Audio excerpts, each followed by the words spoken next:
Good evening, everybody. If you could please take your seats. We are going to call the Peoria Governing Board meeting to order on 1-8-2026 at 6:36 p.m. All board members are present. I just want to welcome real quick a previous board member, Monica Martinez, is here with us this evening, and we have previous superintendent, Linda Powlett-Thompson, for Peoria Unified.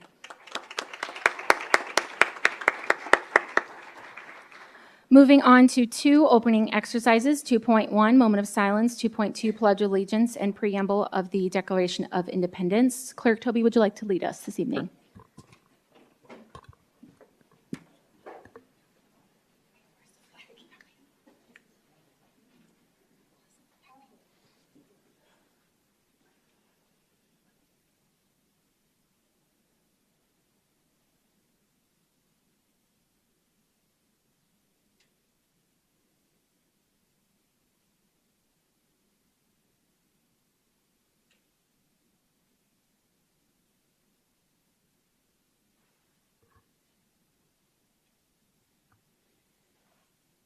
I pledge allegiance to the flag of the United States of America and to the republic for which it stands, one nation under God, indivisible, with liberty and justice for all. We hold these truths to be self-evident, that all men are created equal, that they are endowed by their Creator with certain inalienable rights, that among these are life, liberty, and pursuit of happiness. All right, moving on now to 3, address agenda. 3.1, consider approval of or recommend changes to the agenda. Board members, do you have any changes you'd like to recommend this evening? Okay, with that, I just need a motion on the floor.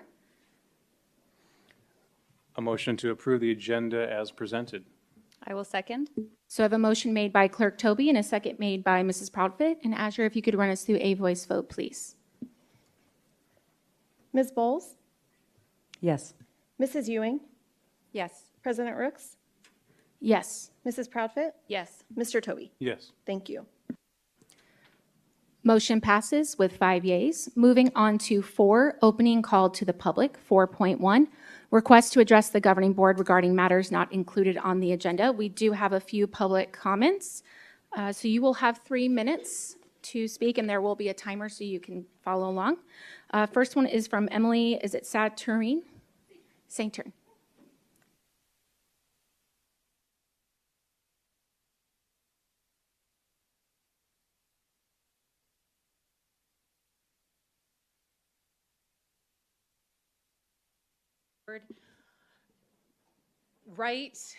Present a code of conduct for board members. I wanted to request this last month, but I was unable to attend the meeting. I do think this is needed. We have a code of conduct for students. We had a code of conduct for staff, for teachers. So I think it's just very fitting that our leadership should also have a code of conduct. And I say, you know, I have many things that could be included. You probably could use the foundation of the teacher and staff one. But one thing that I've observed in the time that I've attended these meetings is that they oftentimes turn into political theater. And I do think this fractures the trust between the community and the board and the school district. Just a few examples very briefly. At an October meeting when the board was discussing or mentioning the federal funding freeze, President Rooks started talking about immigrants, specifically immigrants without proper documentation, and kind of went off on a tangent, said some things that I don't think would be appropriate for a board to discuss during a meeting, a public meeting, given the fact that we do have immigrant families in the community. My husband's an immigrant. And even, you know, with immigrants who are here with legal documentation, I'm sure there's students that are immigrants, they probably know someone who does not have proper documentation. And the words spoken during that meeting, I feel like fractured the trust between the board and the community. I know if I was an immigrant, I might not feel safe sending my child to school. And we want to center child safety, right? That's one of the priorities, safety. and also parent engagement. And I feel like those priorities were not centered. The students were not centered. The families were not centered. Just one other one, I believe it was in November, Mrs. Bowles mentioned abortion in regards to declining enrollment rates. That does not belong at a board meeting. If a teacher talked about abortion and the decline in birth rates, they probably would get in trouble. And so I feel like we need to have the board held accountable, just as teachers are, if not to higher expectation, because again, you are leadership. So I really look forward in the coming months to see some type of code of conduct. And I do think that this might help with student enrollment, because I do think we lost students, we lost families because of what has gone on in the last year or so with the politicalization of some of the board meetings. Thank you. Next public comment comes from Jen H.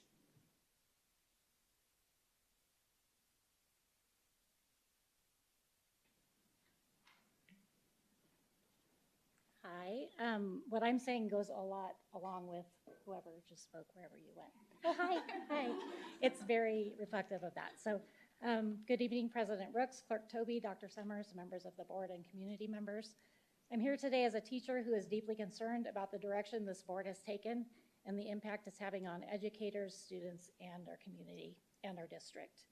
The tone and behavior in these meetings have created an environment where teachers feel anxious, unsupported, and disrespected. Instead of focusing on issues that truly matter, like improving working conditions for teachers and creating the best possible learning environment for students, this board has repeatedly brought up irrelevant political topics, praising and thanking Donald J. Trump, spending multiple occasions discussing Charlie Kirk, and even bringing up abortion have no place in a school board meeting. These actions do nothing to help the district and only damage the public's perception of our district. I've been a part of this district for a total of 33 years in the capacity of being a student in its schools, teaching in its schools, and having all three of my children attend Peoria schools from kindergarten through 12th grade. Never in all those years have I felt so discouraged about our future. I'm losing my place. If it continues on the path that the current board majority is taking us, it's not going to go well. You've caused the public to mistrust us and want to leave our amazing schools and to fear public education. The only place where every student is able to come through our doors regardless of religion, disability, academic level, economic advantage or disadvantage or beliefs. We've also seen the board act as though it needs to create policy based on executive orders, something that was never a priority under the previous administration. This inconsistency is troubling and suggests that political agendas are driving decisions rather than student needs. The damage caused by this is immeasurable. If students were truly the priority, we wouldn't see constant nitpicking and power plays. We would see collaboration and commitment to listening to the voices of every constituent, teacher, as well as fellow board members. The recent calendar change is a perfect example. The survey data did not support the decision the board made, yet it was pushed through anyway. I also want to address the treatment of board member Melissa Ewing. Melissa consistently speaks to the needs of students and teachers and advocates for policies that actually benefit them, yet we witnessed her being cut off, spoken over, and dismissed when she asked for more discussion. This behavior is unacceptable. Every board member deserves respect, and Melissa's voice represents what this district should stand for, putting students first, listening to parents, and listening to the voices of teachers and staff who are the ones most familiar with what's actually happening within the walls of our schools. Our boardroom should never be a place for political rants or personal agendas. It should be a place for professionalism, collaboration, and students' solutions that strengthen our schools. I'm sorry, your time is now up. Okay, please make a commitment to do better in this area. Next public comment comes from Christina Rogers.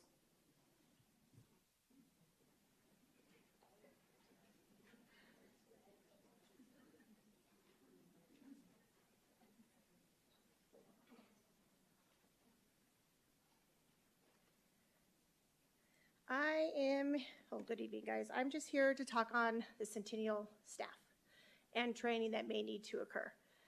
I don't know if you guys have all read the reports. The report from the police report from Haley Beck and Miss Berkula is terrifying. that it was going on in our schools that long, and supposedly nobody knew but the students. That's very disappointing. How in the world did all of that staff, the principals, the teachers, supposedly nobody knew for how many years that this was going on? That is something that either training is being missed in the school, because we are sending our students to you, to these schools, to be protected and safe. And now this kid, if it was that's the other thing that's disappointing. I feel like it would be a bigger uproar if it was the other way around. If it was a male teacher and a female student, people wouldn't be saying as much. If you go onto the Peoria page the Peoria Facebook page, it was disgusting to see teachers. So you should probably go and read those and find out what teachers were supporting this and making it sound like it was okay that this was happening because now the kid's 18. It is never okay. So if there's not something in the handbook that says teachers should not be fraternizing with kids, maybe it should be. And I know they said they have a code of conduct. I'm not sure what your code of conduct is, but I'm pretty sure it's not, there's kids in here, so I'm not going to say it, but the stuff that was in this lady's text, what she was doing with this child was disgusting. And inviting people back to her apartment in the pools and doing his homework and giving him food money, delivering stuff to having food DoorDash to his classroom. How did nobody there know this was going on? It's disgusting. Something needs to change. And it's just like the Deer Valley incidents where everybody was like, oh, that was a well-kept secret. Well, it shouldn't be. It shouldn't be a well-kept secret. This should not be happening in our schools, ever. Next public comment comes from Becky Smith.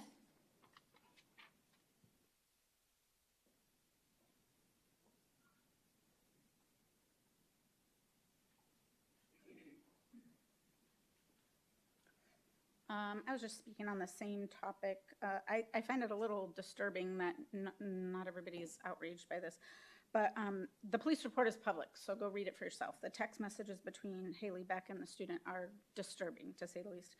And then Angie Berlacca apparently sent a nude photo to the student as well. So the thing that's scary is because these things were brought to the attention of a principal and the principal didn't follow his duty he had a failure to report at the time when the child was 16 years old. This went on for 2 years. And by the time it was reported by the child's family member, he was just shy of 18, but nothing got done with it till he was 18. And now they're scarily maybe no consequences for these people because the evidence is when he's 18 and they're going to say, well, he's a legal adult. Well, no, this all happened 2 years ago. Even the mother of this child said she knew that things were going on at the age of 16 with a teacher. She supplied him with alcohol, with weed, did his schoolwork, went to his grandparents' house, paid him money, did sexual things with him on multiple occasions. It's all in text between the two of them. So the thought that these people are going to get away with this and have no consequences and still be able to work in schools or with children is frightening to me. And the principals that failed to report, as far as I'm concerned, and as far as I know, is a felony. So I don't know why they're not being held accountable, but I just think that more people should be outraged by this and concerned. So talk to your kids. Make sure teachers are being appropriate, because when we talk about code of conduct, I think teachers need also a refresher on code of conduct. I don't think you should know you can't text your students, you can't go swimming with them, you can't go to their grandparents' house, you can't buy them alcohol, weed, do their homework for them. So I would think that's self-explanatory. Next public comment comes from Mia.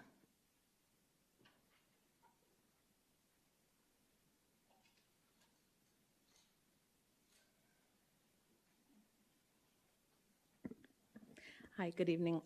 What I have to say is very long, so I'll probably be back for the second public comment. So I'm here to speak about the Centennial Principal, Scott Hollabaugh, and the Peoria Principal, Samuel Chagoya. I have the Centennial report about the 2 female teachers that the other 2 speakers were talking about. Let's see. The report talks about an email that was sent to Scott Hollabaugh by a concerned sibling of a student. And that email said, "Hello, I hope you are doing well. I am writing to share a concern regarding Miss Beck and a student, redacted, that I believe warrants your attention. My sister, who is a student at Centennial High School, has mentioned feeling uncomfortable about Miss Beck's interactions with redacted. She has observed and heard about several instances that seem inappropriate, including frequent communication, texts between Miss Beck and redacted via Snapchat. Miss Beck gives redacted name a Christmas gift while not giving anything to any other teammates. Miss Beck and redacted name being seen together in a vehicle. My sister and other students have noticed this behavior but are hesitant to report it due to fear of being labeled as a snitch, especially because another redacted name is a junior varsity football player. There also seems to be reluctance to speak up due to the stigma surrounding a male student and his situation. While my sister is unwilling to provide further details, I believe other students may be able to share information if approached. I understand this is a serious concern, and I trust that the school will handle it with the appropriate discretion and urgency. Please let me know if there is anything further I can do. Thank you for your time. Best regards, redacted. The author of this email reached out to me and let me know that they sent it in February of 25. So I've done a public record request for that email just to confirm that timeline. But Hollabaugh did not report this to the proper authorities. How do I know? Because the police did not open the investigation until the end of July. And even then, they were investigating Angela Berlacca after the grandmother of the victim reported it, not from either of the principals who received info. Let me see. The report also shows that the Peoria principal, Samuel Chagoya, had received info, pictures to be exact. The report reads, Samuel was at a family party before school started. While at a party, he was approached, showed a photograph of a female teacher. Samuel said he believed he knew her father, who teaches at Ironwood.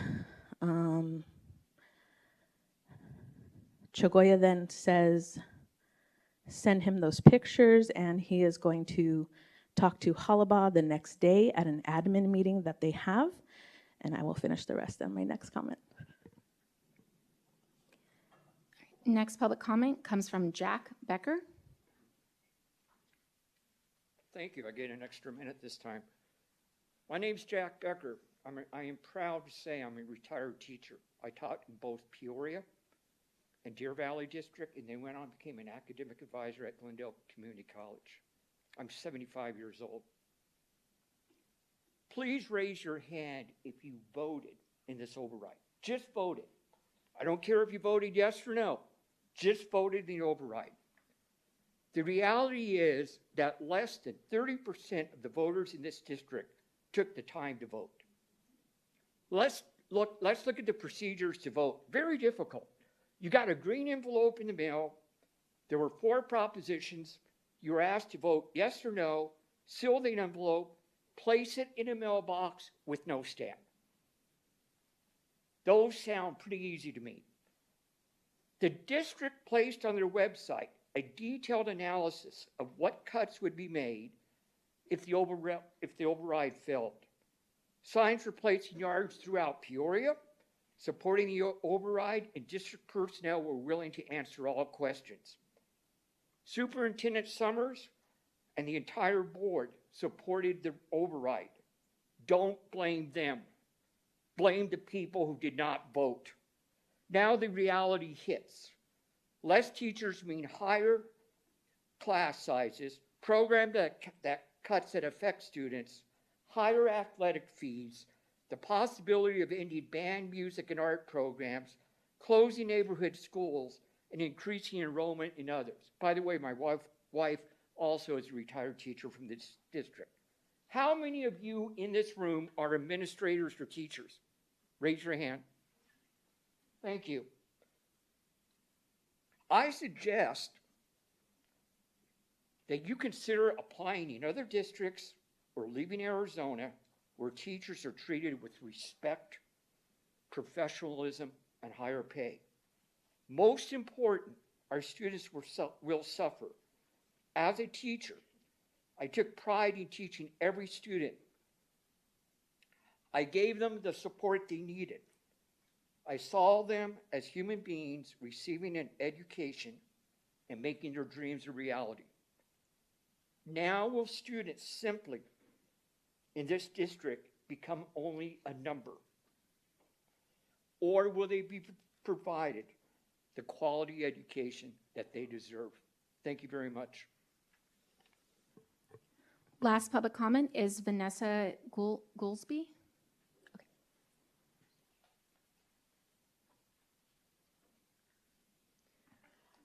Good evening, board members, Dr. Summers, cabinet, guests, and the online community. My name is Vanessa Goolsby. I am here today as special education teacher from Cactus High School. I know you guys are going to have to make some hard decisions. Their override didn't pass. I don't envy any of you guys. That's a really hard job. To have to make those hard decisions, it is devastating. I do want to say that I know that there is a vote later about a community forum and the hearing and all of those things for a lot of the changes. And I appreciate taking that initiative and taking a look at how we can help at Cactus to make those kiddos better. And I'm excited at having that opportunity for a 7 through 12 at Cactus. While I know that's all pending, you know, and I'm just thinking about it, I also want to think about something that was put in the page 12 of that presentation that was there about the Succeed program. As a special education teacher, I love those babies.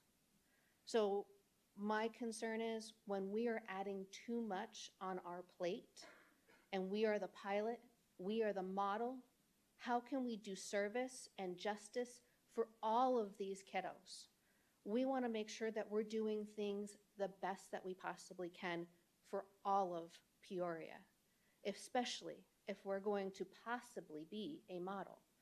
Again, pending, but I'm just hoping that you might consider taking a look at, instead of having those kiddos as an island and possibly having them be where they aren't getting the exact structures and supports because we are having a new model and a new pilot, maybe in the meantime, put them with Skyview where they are set up, where they do have those things available, and then we can have that conversation later. Let us do this well if it is chosen, if it is voted on, and let all of those kiddos, 7 through 12 and Succeed, have the best education that we as Peoria can provide for them. Thank you. Thank you. That concludes our opening call to the public. Moving on to 5, Board and Superintendent Summary of Current Events. 5.1, Board Summary of Current Events. Mrs. Ewing. Just with everything that's before us, I have been out in the community talking to various different leaders, just trying to understand some of the historical, as Dr. Summers would say, pressures and the constraints we are. But unfortunately, we, as all of you know, and it's been said tonight, is that we didn't pass that override, and we are looking at a $21 million fiscal cliff, and we do have to find solutions for that. And but I'm committed to making sure that we're doing this from the lens of student success, like Jack said, is that making sure that we provide a quality education that our students deserve. And I, from everything I heard today, and I think all of the board members can contest to this, is that everything the cabinet presented to us was from that lens. As far as over break and where I've been, I just want to give a big shout out to City of Peoria and their big give back that they did in mid-December at the Peoria Sports Complex. I think it was around 40,000 families. It was about 40,000 families that were there. I know Dr. Summers, I saw you out there.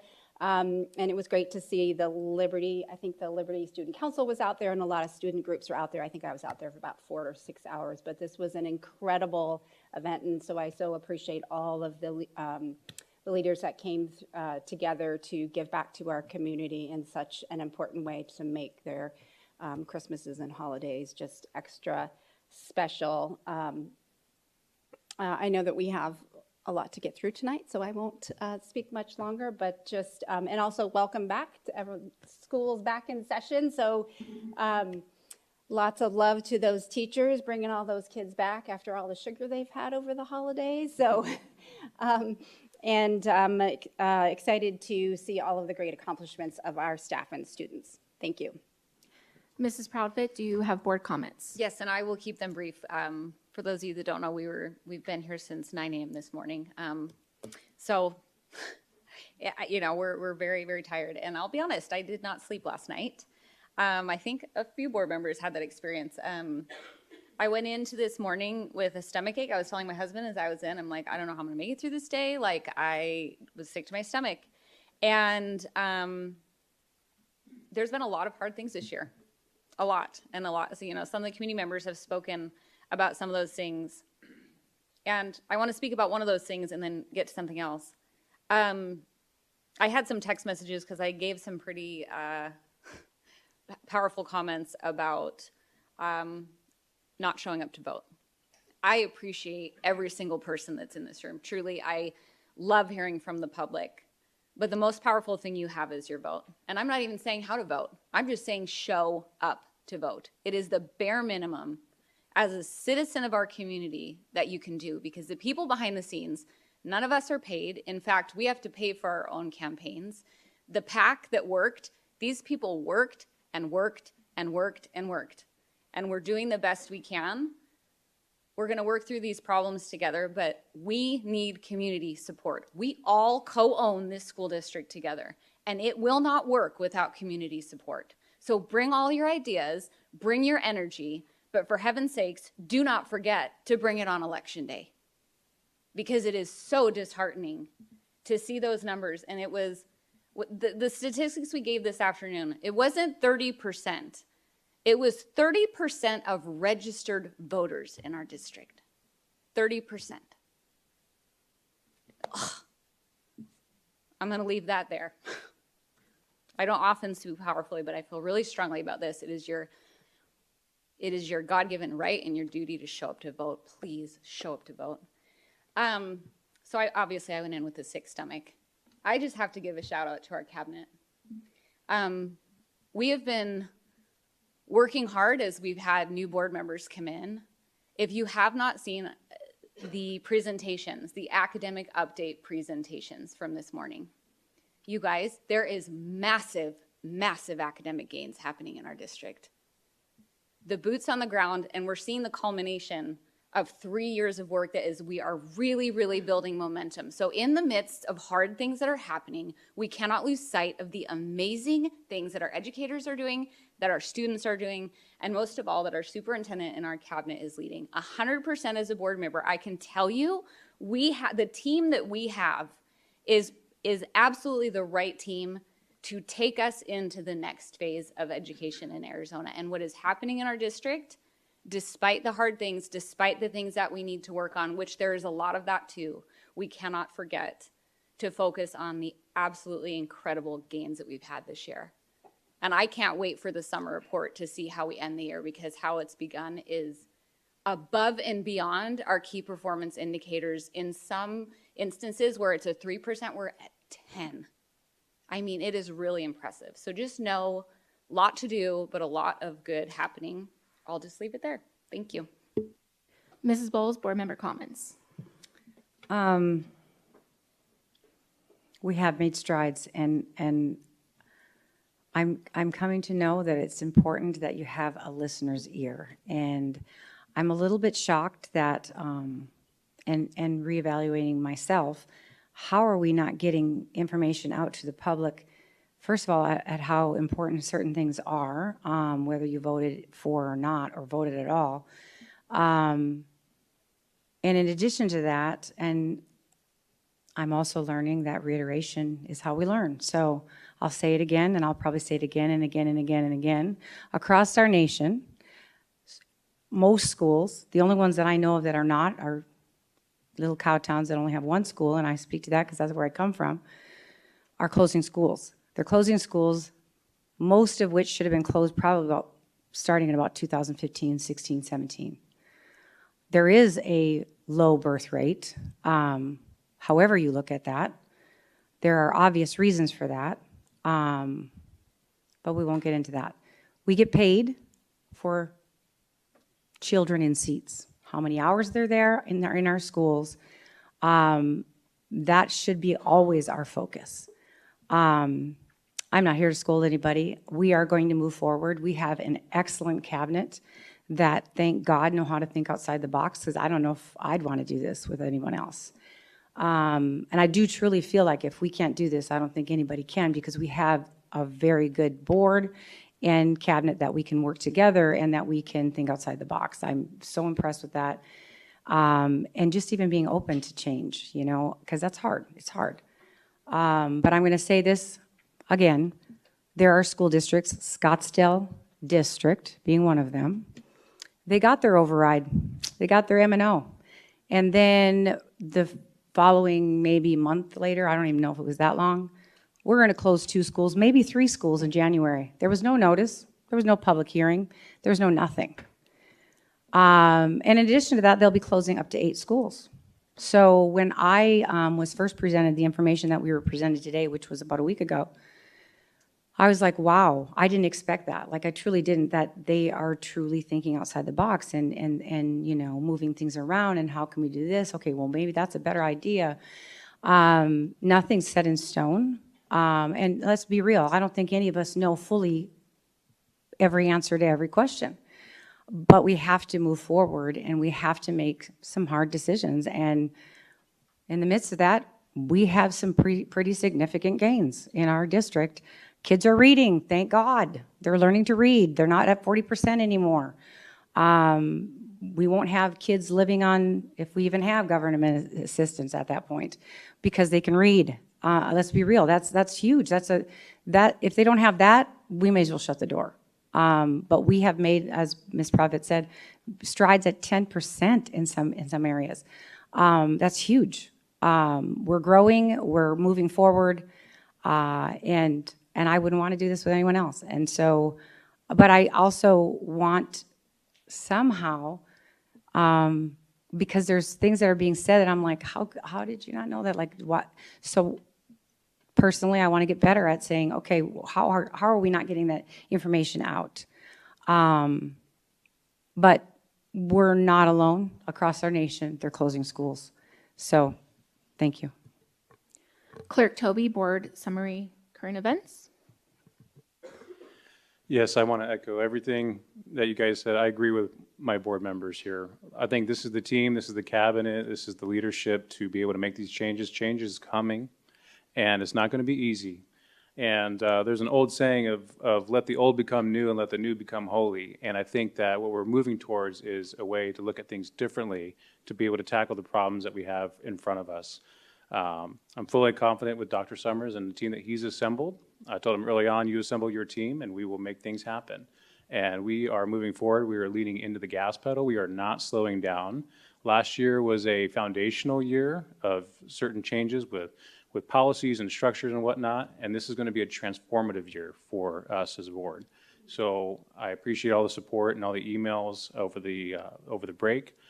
Want to hear from all different perspectives on what is the solution, because we don't have all the answers, right? And I want to be able to make sure that everybody has a chance to voice what their opinions are.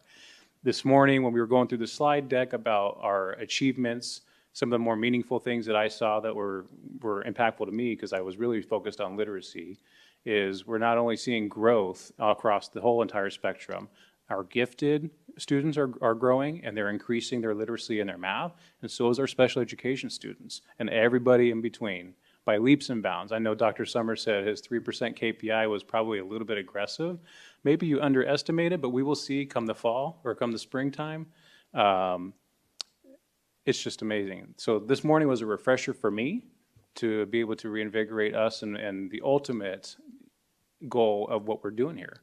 We are shaping tomorrow. And we gave out some Shaping Tomorrow pins for some of our leaders in our district that are literally moving mountains to make our kids learn.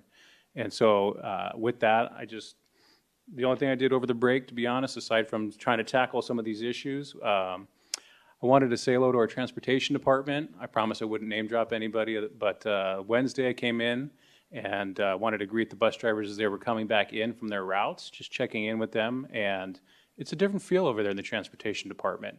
And so I'm really pleased with the progress that we've made over in transportation to get our kids to school and to all these special activities that we're doing. It seems like a simple process, but it's very involved. And I appreciate our bus drivers and our special activity drivers and everybody that supports them. So thank you, guys. So yes, we've been here since 9 a.m. For a study session. We went through academic support, academic achievement. We went through all of the data for our budget with Ms. Rodriguez, who is amazing, thinking outside the box. And what was great about her is her patience and us asking questions, because really that's what this was today. We can't meet unless we're out here under open meeting law. So that gives us the opportunity to just ask questions, brainstorm, come up with things. And so I appreciate her having that patience with the time that we had so that we could ask those questions to make the best decision possible for our students. And that was the biggest things for me today was, what are the things that are going to help the students in the classroom? Those positions, the people that are with them every single day. So I want to thank her, and I want to thank Dr. Summers. He has been working really, really hard the past 2 months. And I know that it's been rough, but I know that he is dedicated and he is willing to think outside that box so that our students are supported and they have their learning environment and our staff feels appreciated. So thank you, Dr. Summers. Dr. Teresa Hernandez, your team and you have just done amazing wonders in our students so that they can read, like Clerk Toby said. And that is so amazing to finally see those growth improvements so that we know that we are preparing them for the future. And I just want to say thank you to you and your team. Also the special ed team, Carrie Burns and Landa, they gave a great presentation today of how we are trying to turn the wheel to support our special ed students. We added a communication link to the district website on the special education portion for families to go to. So when they are feeling frustrated at the site level, if they are concerned or they have questions and they just are feeling defeated, they have that link on that website so that they can reach out for questions and concerns. That was something that I kind of have seen the past couple of years is families just don't know where to go. They don't know that there is a district level. So I'm just so thankful that you guys got that up and running, and Miss Airy, for putting that on the website with your team. I'm greatly appreciative for that. So anything that we can support the parents when they are trying to support their child in their education. So the team today, Talia Vicentainer, she is amazing with everything that she's doing. She just came on last year with us as well. So it's been great to see her changing that department and really taking lead. So thank you I know it's a big step, so I appreciate it. And like I said, the cabinet today, we were here since 9 a.m. and we are going through everything, and we want to hear from the community. We want to hear from the parents. We want to hear your concerns because we're also parents up here. So we fully understand how everything is going to impact your students. And the biggest thing is providing them that education that they deserve is what I'm focused on as a board member. And I want to make sure that we have, like they said, public hearing. Even if it wasn't required statute, I'd still want to have it. I can't say I would still want to have it because it's important to hear your concerns so that we can address it and figure out the best, like you said, solution. So it's not an easy task. So I will end with my board comment because we have a lot this evening. Welcome back, everybody, for a brand new school year. Dr. Summers, we will move on to 5.2, Superintendent Summary of Current Events. Thank you, President Rooks, governing board members, our distinguished cabinet, as well as all of our awesome guests. And my apologies to you all. You probably may be noticing the air went out of the room a little bit. And that's only because we had it programmed at like 7 p.m. So that's our first learning lesson with Mr. Molino now. Not able to do all the great behind the scenes work that he does. Don't worry, we're turning it back on. It just takes a little bit of cycle time to turn the AC back on. I'll just have a couple of quick comments. So tomorrow, just on the heels of a long day today, I have the privilege of joining our student councils from each of our high schools at Sunrise Mountain High School for Unity Day. Unity Day provides an opportunity for our awesome student leaders across all of our schools to engage in networking with their peers and leadership development. I did have an opportunity to attend this event last year, which was held at Ironwood High School, and it was certainly amazing then. I will let you know I do have just a very brief message. The theme is around superheroes, but we're also very glad to have a guest speaker from Luke Air Force Base, Chief Master Sergeant Jason Schaefer. He's going to be talking about leadership and what life looks like in the military as well as in civilian life. And just a big shout out to all of our STUCO advisors, Mr. Joe Temple at Sunrise Mountain, and all of the effort that our student leaders put into such a great event. And then I think if our governing board remembers this from early this morning, another reminder that January is School Board Recognition Month. So this provides us with an opportunity to also highlight our governing board for all you do to support student success across Peoria Unified.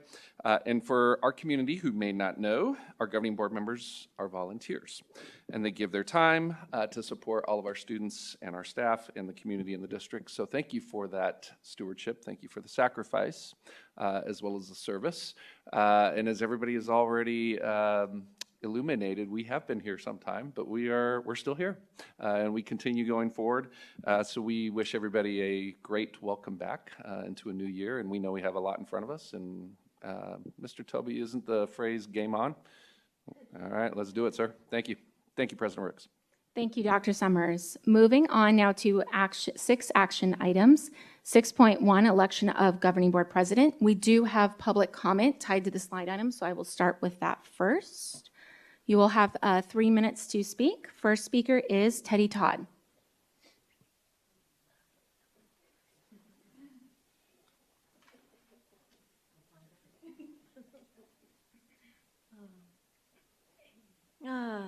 Yes, 9 a.m.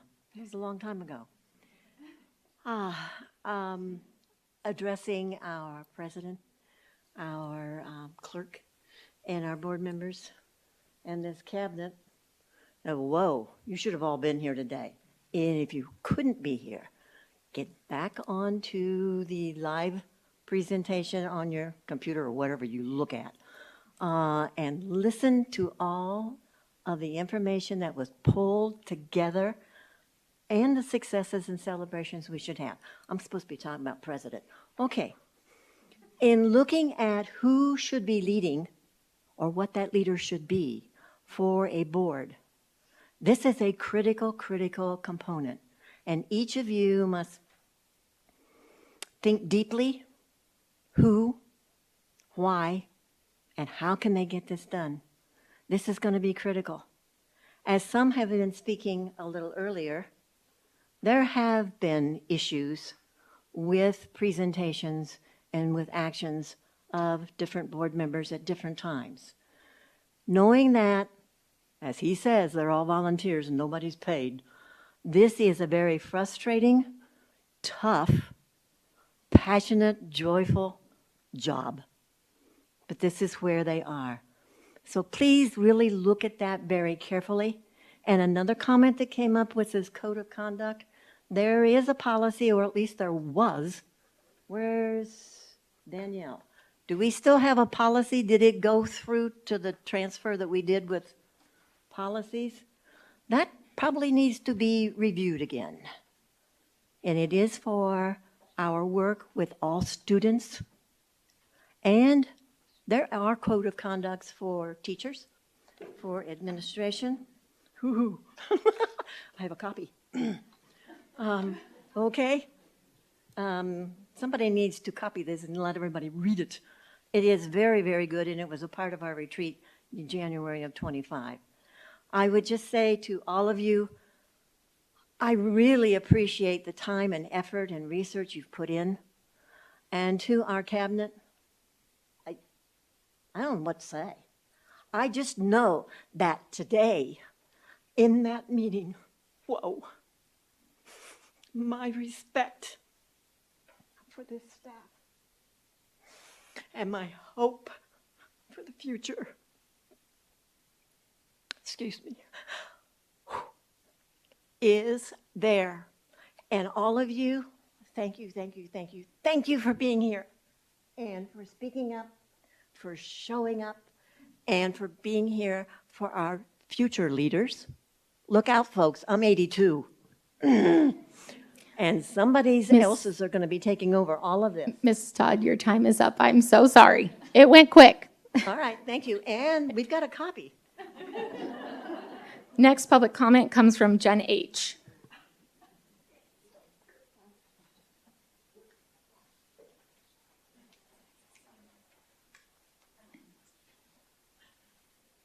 Good evening, members of the board, Dr. Summers and community. I'm here today because I believe it's time for a change in leadership with the election of a new governing board president. Over the past year, the current board majority has unfortunately become a poor reflection of our district. Their political rhetoric and theatrics have eroded public trust and shifted focus away from what truly matters, which is our students and schools. I have often felt unheard and unvalued, as have many of my teaching peers. Leadership should unite, not divide. It's time to put a president in place who doesn't take sides, who ensures every voice is heard, and who conducts meetings with professionalism and respect. I strongly urge the board to consider Becky Proudfit for this role.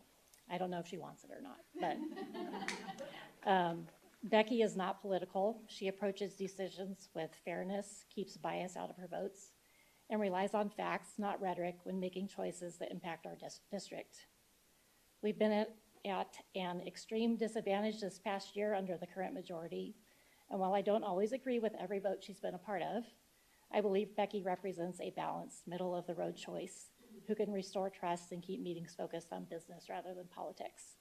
Our students, staff, and community deserve leadership that prioritizes education over agendas. I hope we can make that change today. Next public comment comes from Suzanne Yee.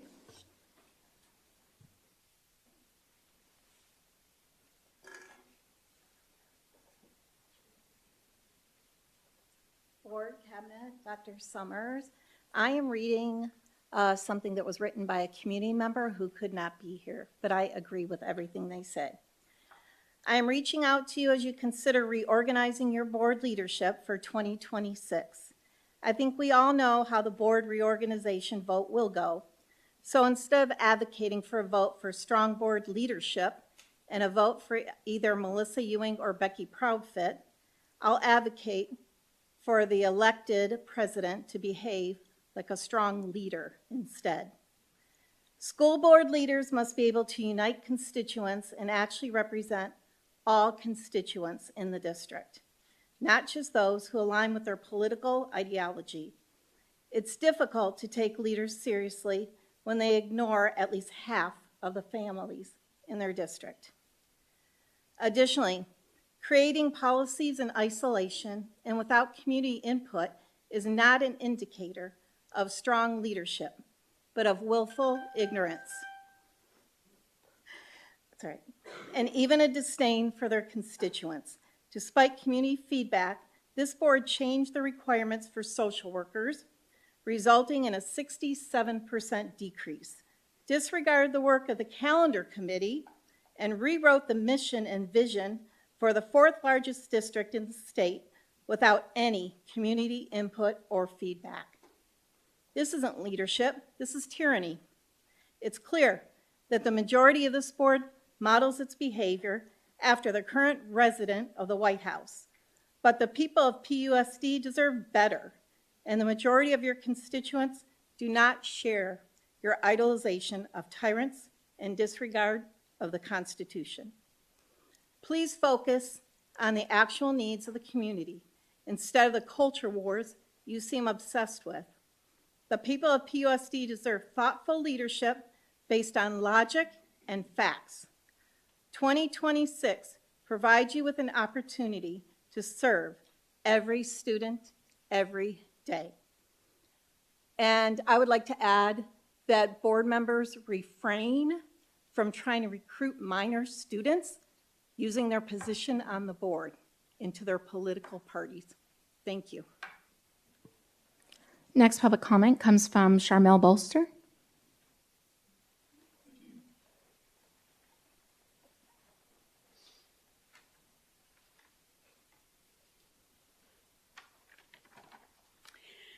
Good evening, cabinet members. Good evening, President Rooks. And it's been a long day, can you tell? President Rooks, board, and cabinet members, and all who are present here and listening online. Much of what I wanted to say has already been said, but I'm going to repeat some of it. But first, I want to preface it by saying what a wonderful morning and day it has been. I have to reiterate what Teddy said, that we have the best cabinet in the state of Arizona.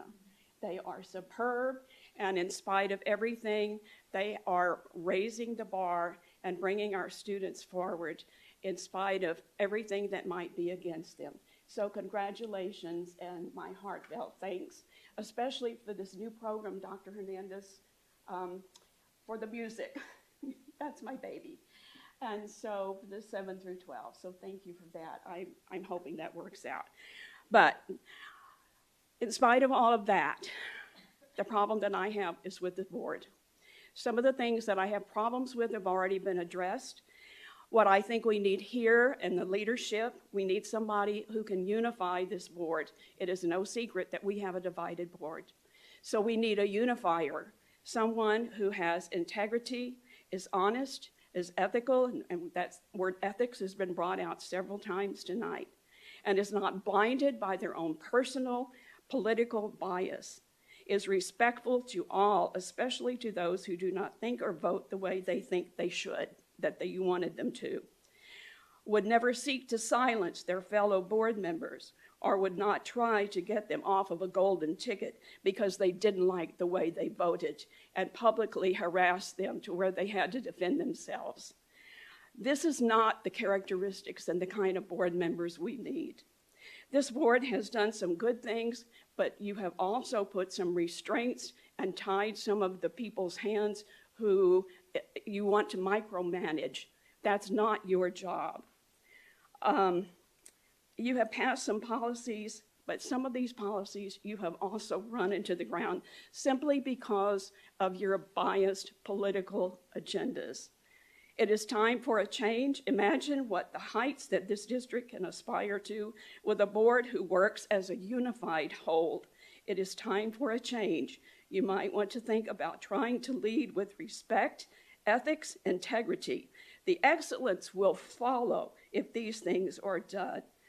And so it is your job to see that this district is well managed and that the resources are there. That's it. It's not to micromanage.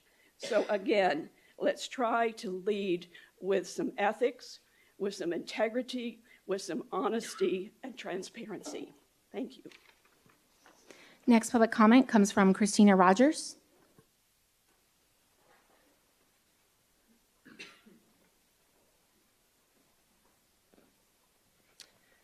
Good evening. I'm just here to say, I think you guys are already on course. You can see by the presentation today, things are happening and things are moving in the right direction. So I feel like the change needs to stay. There should be no change. You guys should stay the same. You guys are moving in the right directions and taking care of stuff that needs to be done. The people voted you guys in, and whether you guys like it or not, conservative board or not, or how, I know you guys want to say this is like kumbaya, and there's never been a conservative board or, you know, the other way board, but we've lived with the other way board for how many years, and The majority voted in a conservative board for a reason because we want it to stay that way.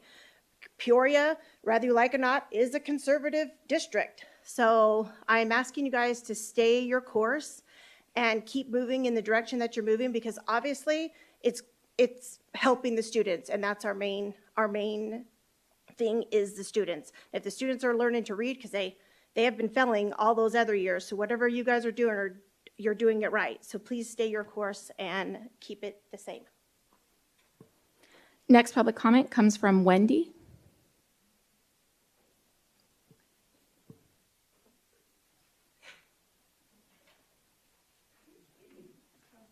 Good evening.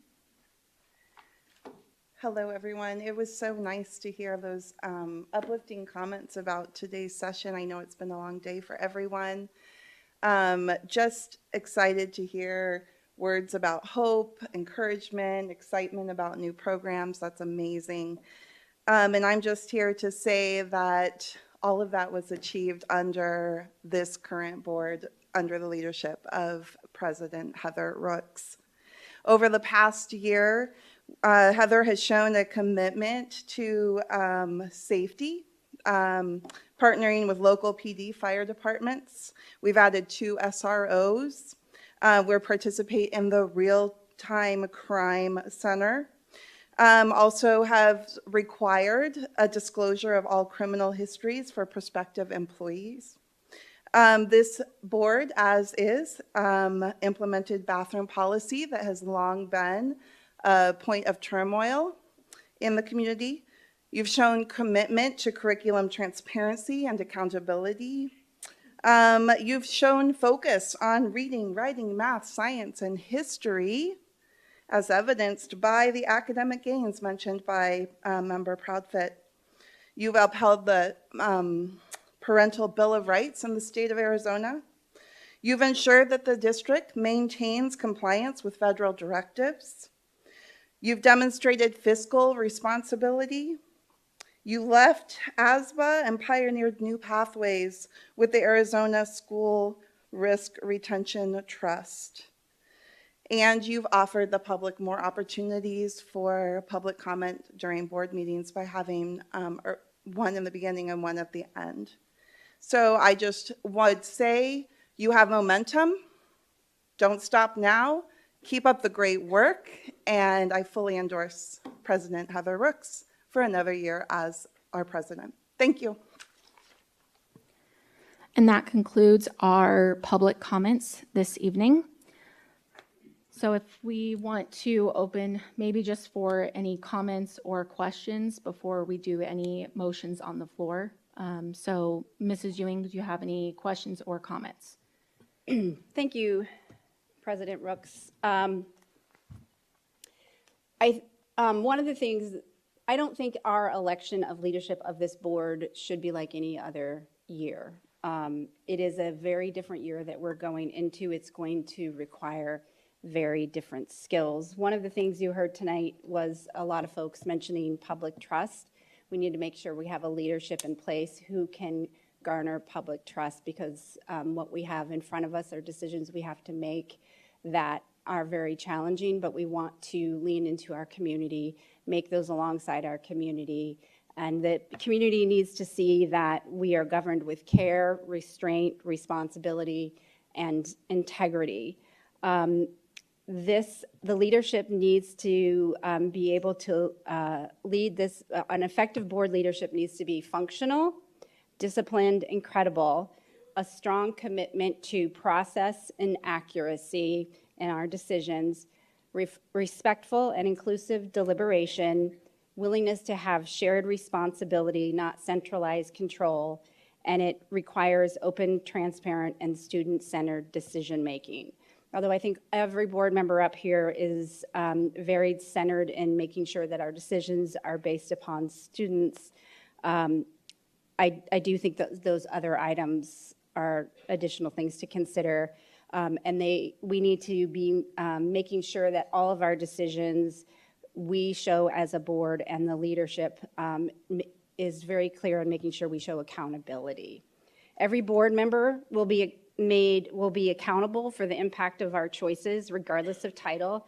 The community will not remember who made a motion or who spoke first or who even were in leadership positions. They will remember whether we governed again with care, restraint, responsibility, and integrity. This year is going to be about keeping our decisions grounded, documented, and defensible, especially when we are faced with difficult and unpopular decisions. I'm committed to leadership that prioritizes students, protects the district, and earns public trust, especially when the decisions are hard or unpopular. I hope today leadership's decisions reflect the seriousness of the year ahead, and we demonstrate to our community that this board understands the weight of what we are being asked to do, and we owe that to our students and our community. So that's all I have. Thank you. Mrs. Profit, do you have any questions or comments? I just wanted to start out, obviously, based on the public comments, I just want to acknowledge that it takes courage to step up to even be willing to do a leadership position. I don't think anyone on this board would say no if it was the board's will that they take on a leadership role. No secret, Heather and I have disagreed on things, but you cannot deny the passion she has for education, for her views, for the children. Same with Clerk Toby, so I just want to thank you both for, regardless of how this goes, thank you both for your service, because I know that it's a lot of time. I've been board president in the past. It is a lot of additional time. And one thing that I will say, I really appreciate the talk about unity. And I don't mean kumbaya unity. What I mean is noticing the value, the different value in different board members and leveraging that for the good of the district. One thing for sure I can tell you, all 5 of us up here were put here by the voters of this district, and we all have 5, I would say, different perspectives, different skill sets, different strengths, and there has been friction, but I would say that the unity and the unity in purpose, although that can get very clashy, that has been present. And I think all 5 of us are committed to that going forward in the future. With other boards that I've served on, and I think Monica can attest to this, usually, I remember when Julia Smock was in here, they would just rotate presidents. Just remembering that there's 5 votes up here. And this isn't about disparaging any other board member. It's what does the district need at this time with the different skill sets we have. And I think all 5 of us are very aware of our unique skill sets. And I mean, I won't speak for my fellow board members. I would be willing to serve the district in any capacity that it ever needed me to. This is kind of what my husband and I have committed our time and money to for this season for our family, because this school district is a massive part of our family's lives, as it is all of yours. So willing to serve at the will of the board and willing to support whatever the board decides. Mrs. Bowles, do you have any questions or comments? I do. I just want to say thank you to the board, every one of us up here, because we've made strides, and there's no, that's undeniable. We do bring very different skill sets, and I do appreciate that. Back in the day, that was called being a team player, and I have learned with many siblings to monitor and adjust to what you're facing, and I think we've done that. I think we've done a very good job at that. I don't know if it was Ms. Ewing or Ms. Profit, but one of them said, our constituents, our voters, voted for us. And just to rub it in a little bit, because I have to, and I can, in LD 27, I had the most votes ever in our district. And in LD 28, Ms. Proudfit had the most votes ever in that last election. So they voted for us for a reason. What we presented, and hopefully stay aligned with what we presented when we campaigned, because I know that can change for some. It definitely will not for me. They voted for what you're seeing up here, whether you agree with that or not. The majority voted for the people you see up here. However it goes, I too, as Ms. Profit said, would be willing to lead in any way, because before I was up here, we had an opening, and I went to an interview in Maricopa County, if you don't know that process, and Jeff and I and Ms. Profit all were part of that. I remember the question that they asked me, how would you, and it was kind of aggressive, to be honest. They were like, how would you feel if someone got in the podium and they attacked you and, you know, blah, blah, blah. And I really thought they were kidding because it was like almost attacking, right? And I was like, well, I'm a public servant, so why would I mean, of course, you don't want to hear that, like, right? But if we don't lead by that mindset, it would be hard up here. But because I'm here to serve, I'm willing to take whatever or not take whatever. I will fill in wherever you need me to fill in because that's what's going to get things done. And I will never be afraid to fight for a generation. And that is literally why I'm up here, for our generation, but more importantly, the generation that will go after us because it's their future. Thanks. Clerk Toby, do you have any questions or comments? Just want to say that 1 year in, I still have a lot to learn, but it's been a pleasure to serve as clerk. Appreciate the board's trust that they've had in my role as clerk and the perspective that I bring. It seemed like the first part of pretty much actually all year last year, I was partnered with Mrs. Ewing at every site visit we did and every activity, but I appreciate you, I mean, not physically, but holding my hand a little bit to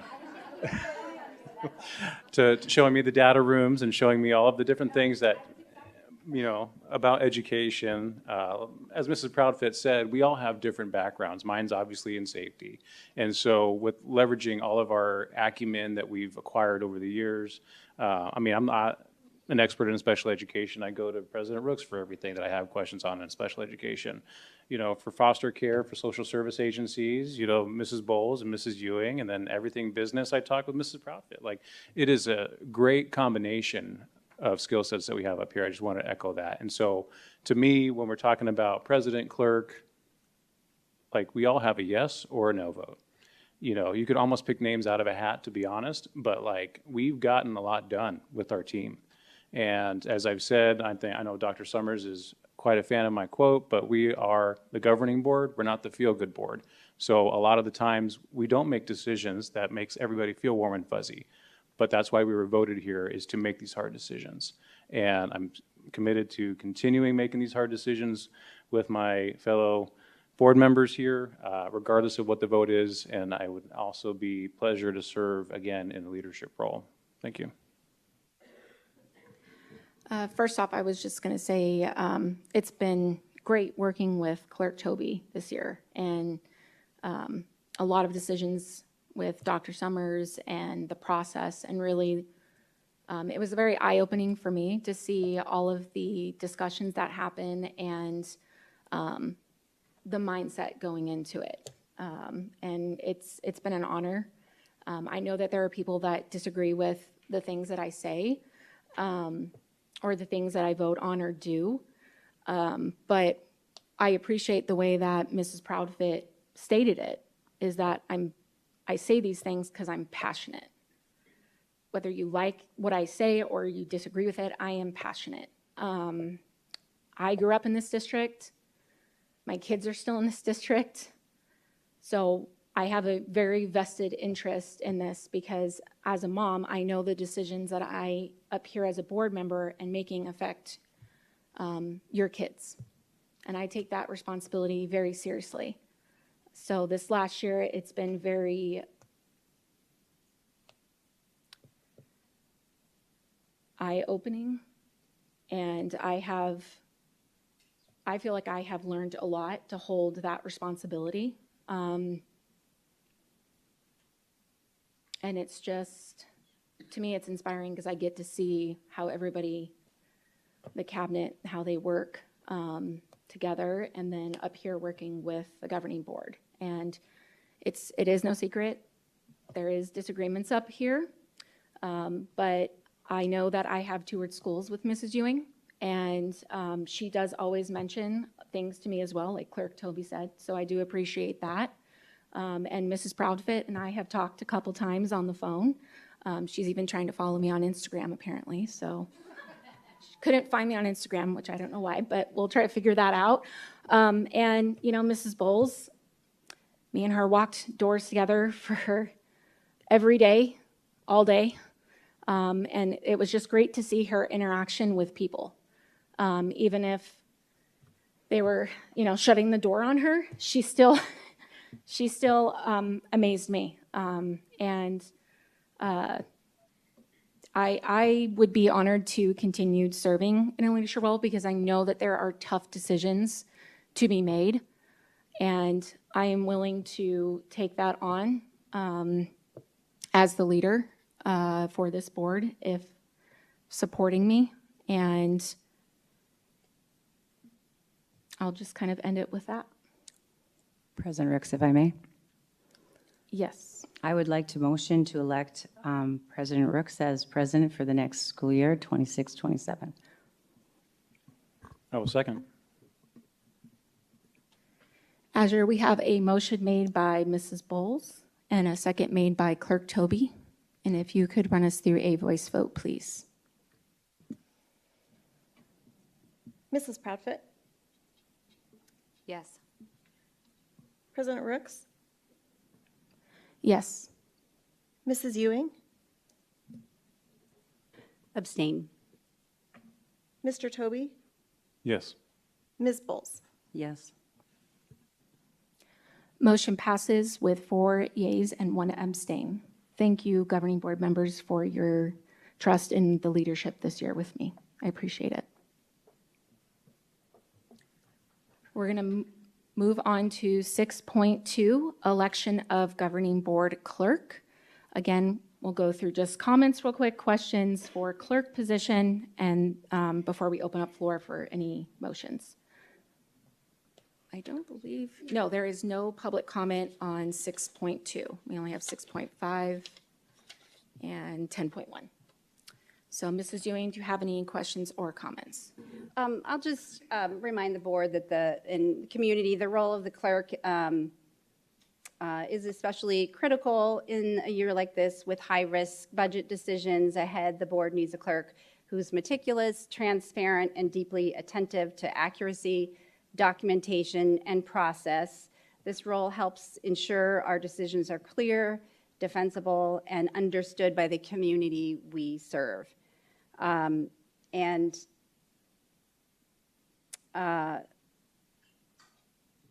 this role will require that there be, they work in partnership with the board president to have strong governance. And this year depends on careful process and accountability and ensuring that the board is not making decisions too quickly without lots of data and forethought and deliberation. So I just wanted to remind the community what this position is really all about and what this year will require for that board clerk. Thank you. Mrs. Proudfoot, do you have any questions or comments you'd like to make? Congratulations, and I'm not going to belabor. I said everything that I needed to say before. Thank you for revising. You know, I think sometimes we forget these jobs have definite job descriptions, and again, requires a lot of time, and I'm more than happy to give of my skill set and time if that is the will of the board. Mrs. Bowles, do you have any questions or comments? I just want to say thank you, Melissa, for Ms. Ewing, sorry, for reminding us of the role of the clerk. I don't have any other comments besides I think anybody up here could be the clerk. We are learning to work together, and I don't know, maybe it's because I'm, again, from a very large family, but I kind of like the controversy because it teaches me, and, you know, I think that's a good thing. I think it's a good thing if you bring two voices to the table and you actually bring the voice to the table. So I appreciate this board. That's all I have. Clerk Toby, again, thank you for serving this last year. Do you have any questions or comments you'd like to make? No, just again, thank you to the board, thank you to the community. It's been a pleasure serving as clerk, and I'd be happy to stay on as clerk to ensure that we navigate 2026 with precision, with excellence, and to make the best decisions for our students. Thank you. Thank you. First of all, thank you, Mrs. Proudfoot, for the congratulations. I didn't want to interrupt you, so. And Mrs. Ewing, thank you for reading it for the audience members. I do appreciate the clarity on that. You know, I see characteristics in everybody up here, so I'm fully supportive of, I'm willing to work with anybody, because I know it's going to be a big year ahead and don't want to let anybody down, so. President Ricks, if I may? Are Yes. You finished? I'm finished, Sorry, okay. I didn't ask that. I motion to elect Becky Proudfit as the clerk for year 26, 27. I will second that. So we have a motion made by Mrs. Bowles Azure and a second made by Mrs. Ewing. And if you could run us through a voice vote, please. Mrs. Bowles, Yes. Mrs. Ewing, Yes. President Rooks, May I explain my vote? Okay, yeah, I've seen that before in the past. I'm looking at Ms. Martinez, she knows.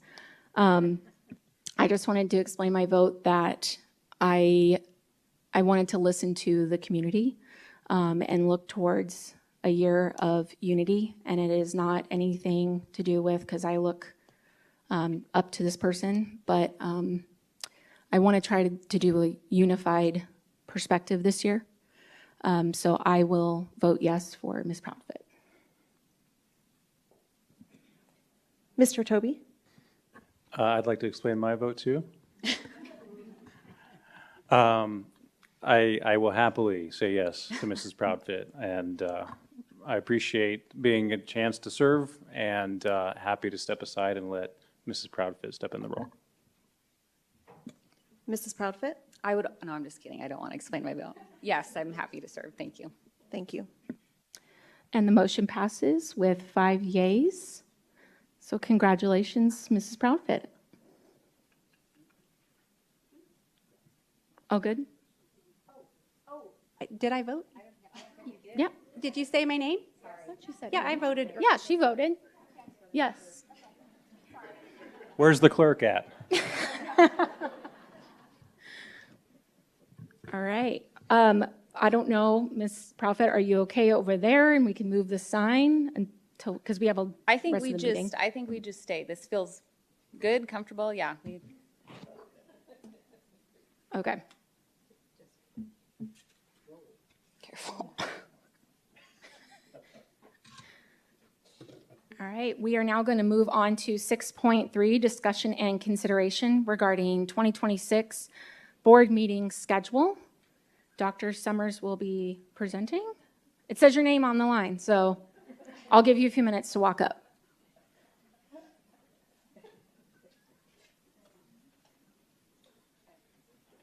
Good evening, President Rooks, governing board members. Before you, you have a 2026 board meeting schedule for your consideration. We stand ready to answer any questions you may have. Mrs. Ewing, do you have any questions or comments? The only question I have, I'm assuming that all of these, except for the two noted, or I guess there's a couple of them that are on Wednesdays, and that's throughout the summer, but it looks like all the other ones are on the typical Thursday. No other changes other than the ones through the summer. That we've done that before in the past because we have it on the Wednesday because the office is closed on Friday. So, President Ricks, Mrs. Ewing, you are correct. okay, I don't have any questions. Thank you. Clerk Proudfit, do you have any questions or comments? So I'm not sure where this fits because this kind of ties into the next item with potentially proposing special meetings that will fit in between the schedules. So my question is, does the time frame of that, do we need to align this schedule in the month of March to be able to move that up earlier due to contracts? Do you get what I'm asking?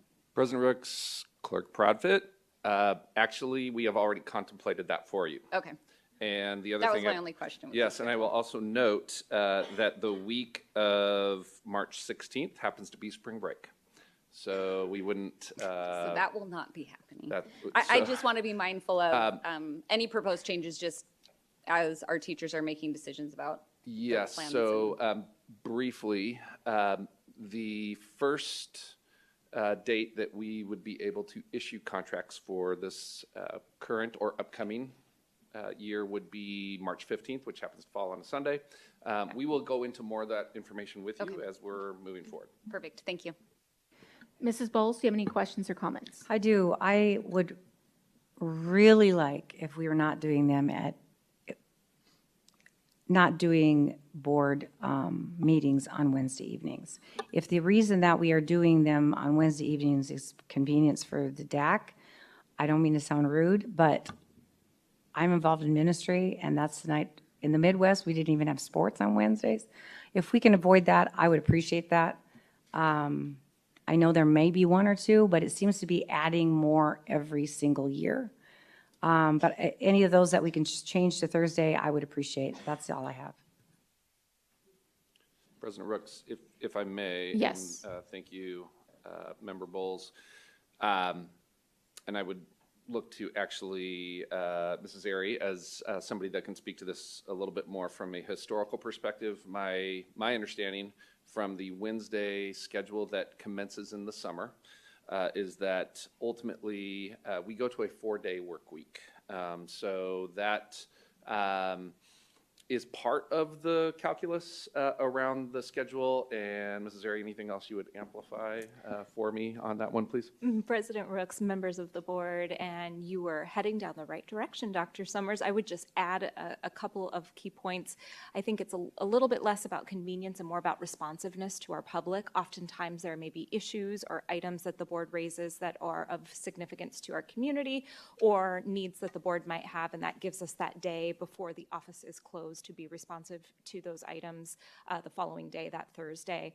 And just noting, we do work that 4-10 schedule, so we still work a full work week.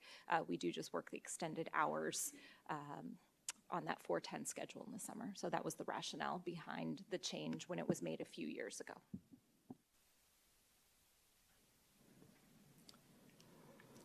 Okay. Then your days are longer, so you have longer on Tuesday, Wednesday to answer. I don't know how to answer back, but I would appreciate if some of those were changed. And if it's totally inconvenient for everyone, that's different, but yeah. May I make a suggestion? If possible, giving them so it's not just this evening, giving them a couple days or weeks to look at what those changes might be, and if we need to bring it back at a later date to look at those changes, because we do need to figure out, because we have to do the meetings for the rest of the year. So if that's something that, would you be okay with kind of bringing back, if Dr. Summers could work with Ms. Airy on that? Yes, that would be great. Thanks. Okay.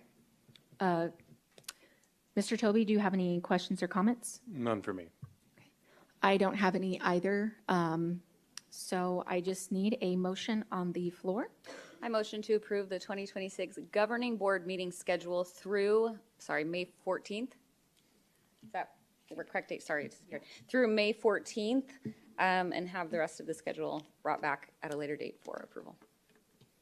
And I'll second. So we have a motion made by Mrs. Clerk Proudfit. It's going to take me a second, sorry. And a second made by Mrs. Bowles. And if you could run us through a voice vote, please, Asher. President Ricks, sorry, we are having some technical difficulties with board docs. Let me update the motion really quick. If I could have you repeat through March, what was the date? 12th. March 12th. Okay, thank you. Through May 14th, I'm May sorry. 14th. May 14th. Give me one moment, please. Yes, of course, thank you. President Ricks, may I interject something? Yes. Would it be feasible to approve the board meeting schedule as drafted with a subsequent draft to be brought forward for specifically the summer dates? Because I don't envision us changing what we're going to do beginning in August. And I know that you just took that motion. I should have probably said something right. I'm I'll not addend my exactly sure how the motion. motion was totally made. But that way, we're only zooming in on those Wednesday meetings as opposed to the full year. I will withdraw my original motion. So we're catching you close as we go. Yes. Okay. Do I- don't think so. Are Okay, you then I'm gonna- going to re-motion to approve the schedule as presented with a future addendum to be brought forward for the summer meeting schedule. And I'll second. So we have a motion made by Clerk Proudfit, second made by Ms. Bowles, and Azure will give you a few minutes with the board docs.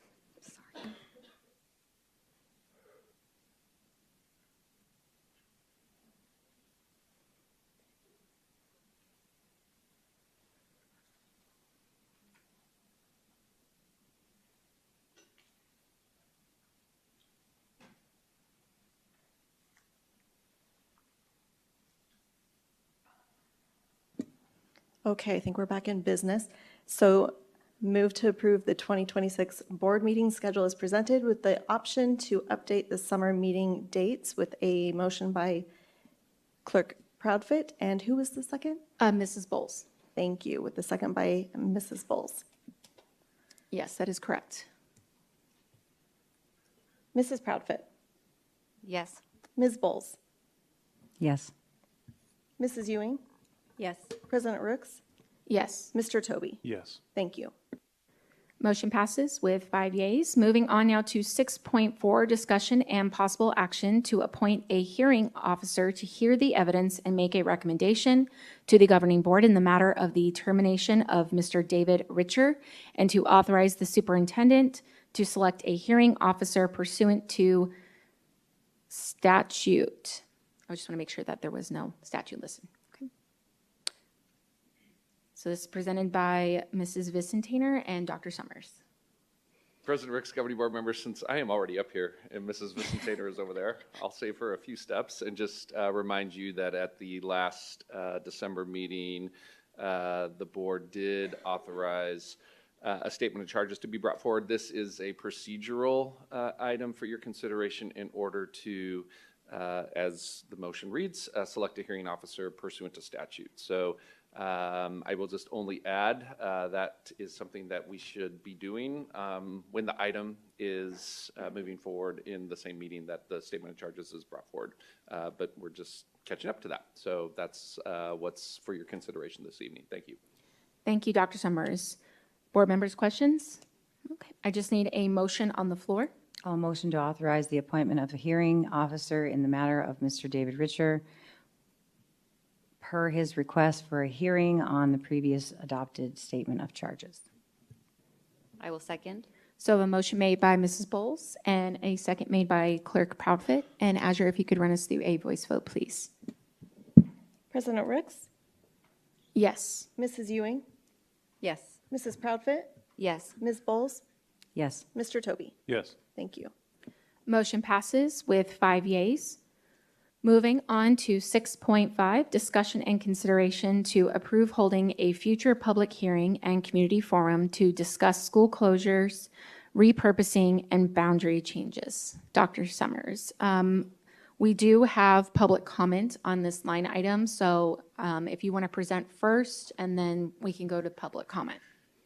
Thank you, President Ricks, governing board members. So I will just preface this second presentation on this very topic with, for those in our audience and those who may be tuning in, a quick note that we did cover this as part of the study session agenda. It was item 3.7.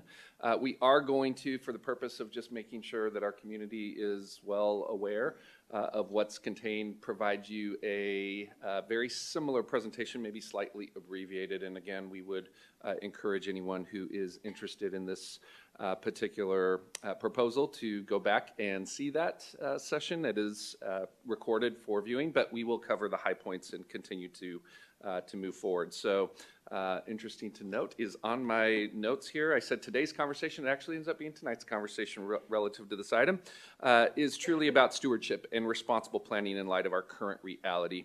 This presentation reflects phase one thinking. It is grounded in data, aligned to our strategic priorities, and intended to frame options, and I will stress, an initial proposal, not a final decision. This work, as we know, is difficult, and it does carry real impact for our families, our students, our staff, and our community. and it deserves a thoughtful and deliberate process. And I do just want to echo what has been mentioned already several times. Thank you to the governing board for the time that we spent earlier today, as well as how this built off of the master capital plan, which was also an item that we presented in deep detail based on our work in partnership with Grace Design Studios.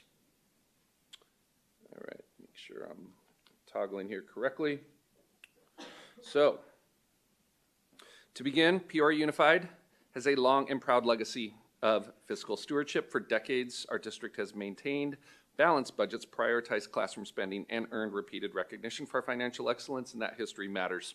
At the same time, we must be honest about the reality that we are facing here today.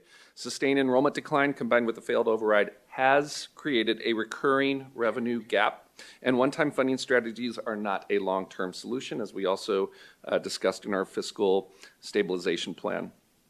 Approximately $21 million in ongoing maintenance and operations alignment is required, and our facilities and staffing must align with those enrollment realities. So acting now will allow us to make phased and thoughtful decisions rather than reactive cuts later. So why planning now matters. Again, we are entering the second semester and a new budget cycle is right in front of us, so we are at this pivotal moment. Our strategic priorities are advancing and must be protected through proactive planning. Our future budget and enrollment conditions are already taking shape. Planning now preserves flexibility, supports phased transitions, and strengthens long-term stability. This is about steering our system, again, not reacting to it. Our guiding principles for this work describe how we will anchor the upcoming thoughts and decisions. We remain committed to maintaining and, I will say, evolving high-quality educational experiences for students. We must preserve fiscal responsibility as well as long-term sustainability, and our resources should be reallocated to maximize impact for every student. We recognize that every school and every family is a valued part of Peoria Unified, and that these conversations carry real emotional weight, as well as how we have to look at these decisions as we are guided by data while still remaining attentive to community context. And we are going to be providing space for community input and with clarity that no, again, final decisions have been made at this point. Nope, we're going forward, not backward.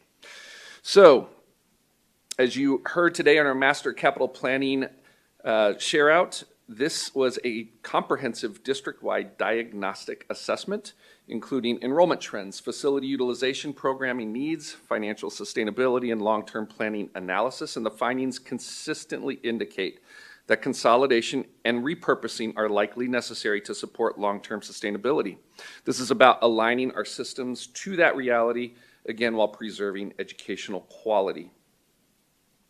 What the master plan tells us, again, it is not a closure plan, it is a diagnostic tool. It provides a district-wide lens to understand the patterns, pressures, and misalignment that we are currently dealing with. And across multiple data points, Area 2, which I'll pull up a slide here in a minute that shows that map, emerges as the most acute intersection of underutilization, aging facilities, deferred maintenance, and operational inefficiencies. So this was taken again from the slide deck from Grace Design Studios.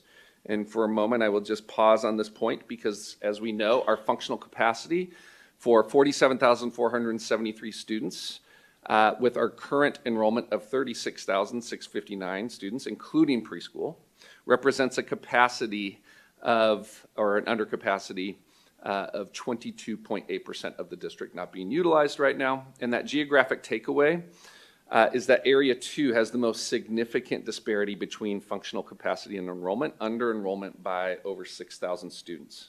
So over half of our underutilized facilities in the district are among the elementary schools currently in Area 2. And so this is our boundary map, which provides context for the scale and the complexity of our district. Peoria Unified spans multiple municipalities and communities, which means alignment decisions must be approached with care and precision.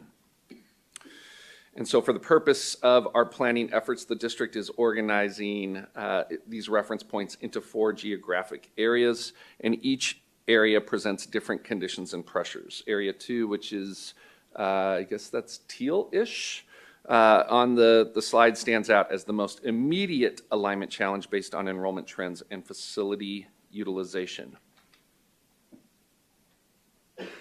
We operate a wide range of school models and programs, 13 preschools, 33 K through 8 schools, 7 comprehensive high schools, an online school, and 1 non-traditional high school. And we must consider a range of actions, including boundary adjustments, grade reconfigurations, program changes, consolidation, and repurposing.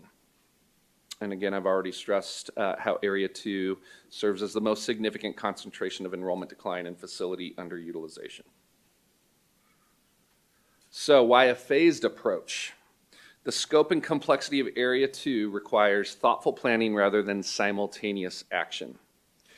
And phasing will limit disruption for students, families, and staff while preserving future flexibility. Phase 1 allows the district to implement changes with focus and care before expanding to additional areas of the district in Phase 2. I will just add to this slide that Phase 2 is not an option.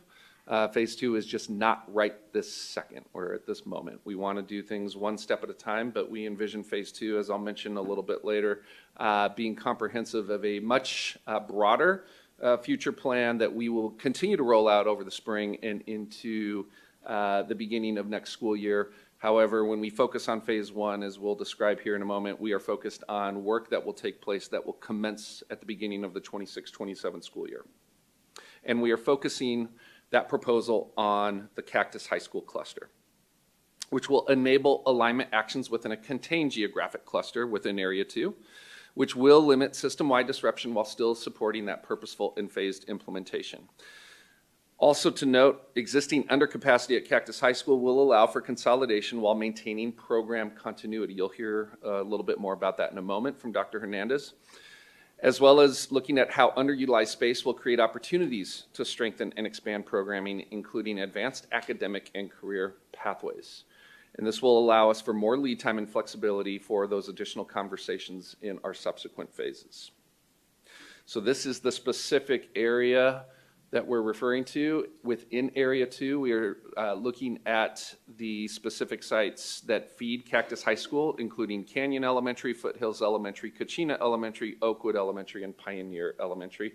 Just to note, there is a section north of the canal that sort of bisects Marshall Ranch boundary area that does have students in 9 through 12 boundaried for Cactus High School. And here are the numbers relative to functional capacity and current enrollment at each of those sites. So I'll just let you absorb that for a moment. These numbers provide important context for our proposal that follows.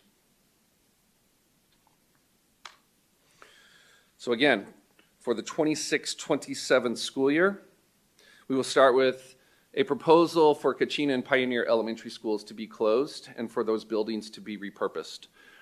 K6, Kachina and Pioneer Elementary boundaries would be adjusted. Kachina students would attend Canyon Elementary and Pioneer students would be slated to attend Foothills Elementary.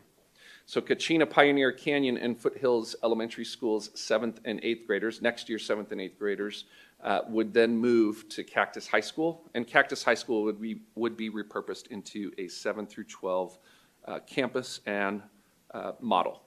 Peoria eCampus also, we should note, which is currently open to all K-12 students, would be closed to K through 8 students, but continue to operate as a 9-12 model. Additionally, we have programs within those sites that we do need to contemplate and share as part of this proposal, starting with our K through 6th grade Succeed students located at Pioneer who would move to Foothills Elementary School with their peers.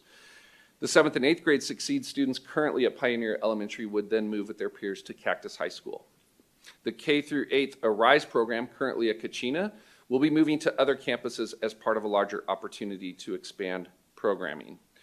And I do want to emphasize these are locations changes, no change to any students' IEP services or support. Sorry for that typo in there. The Works Transition program would expand from Cactus High School to a repurposed location, and Foothills Elementary School will refocus and expand programming to support arts integration across all pre-K through 6th grades. Canyon would continue to be home to the Sunflower School. For the 28-29 school year, so considering that Oakwood currently has students, because it is part of Cactus High School boundaries, but Oakwood itself does not have the same capacity challenges that we're facing in those other elementaries. So what we are proposing at this point is that 7th and 8th graders have the option to moving to Cactus High School as early as next year, but we wouldn't slate the full programming shift in that grade level configuration until the 28 and 29 school year. If approved, Oakwood would then add a preschool program to support early childhood learning and become a pre-K through 6th grade school. What you see on the screen then would be the result of those boundary changes. So essentially Kachina merging with Canyon and Pioneer merging with Foothills. And you'll note Foothills' close proximity to the Cactus High School campus, in addition to Oakwood and then Marshall Ranch. That same section of those boundaries would remain the same. And these would be the results, or the resulting projected enrollment figures should this proposal take effect for the 26-27 school year.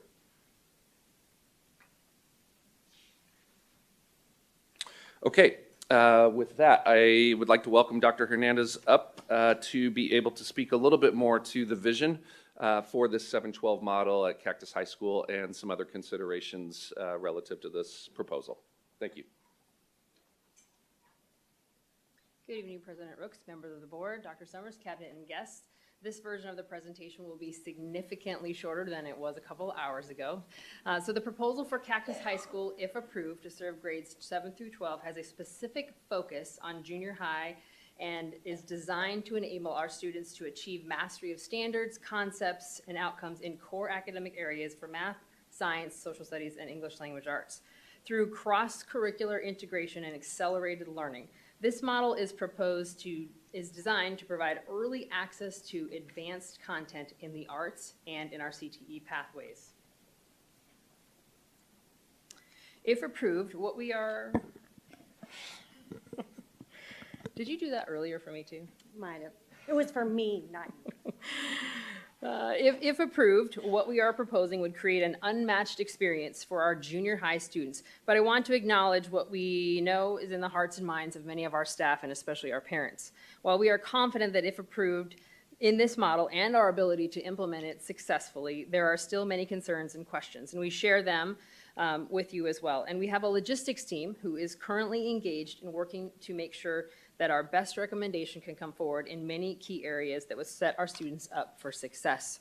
A team is working through these additional logistics and to develop a plan to present to our board and to our community prior to the public hearing. While no decisions have been made, the team is actively looking at and considering areas of student safety specific to considering what separate entrances could look like, what zoned areas or controlled movement strategies we may have, school start and end times, considering how we can use time differently in a junior high versus a senior high model, looking at lunches and passing periods and considering ideas for different schedules and staggered possible to avoid that overlap, as well as extracurriculars and athletics and participation in other activities.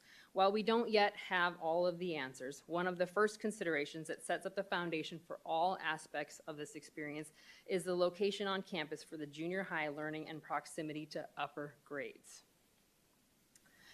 To give the board and the community an idea of what this could look like, I have a map of Cactus High School, which is located off 63rd and Greenway Road, directly north of where we are right now. It's spread across 40 acres and is considered a comprehensive high school offering robust academic, athletics, arts education, and CTE programming.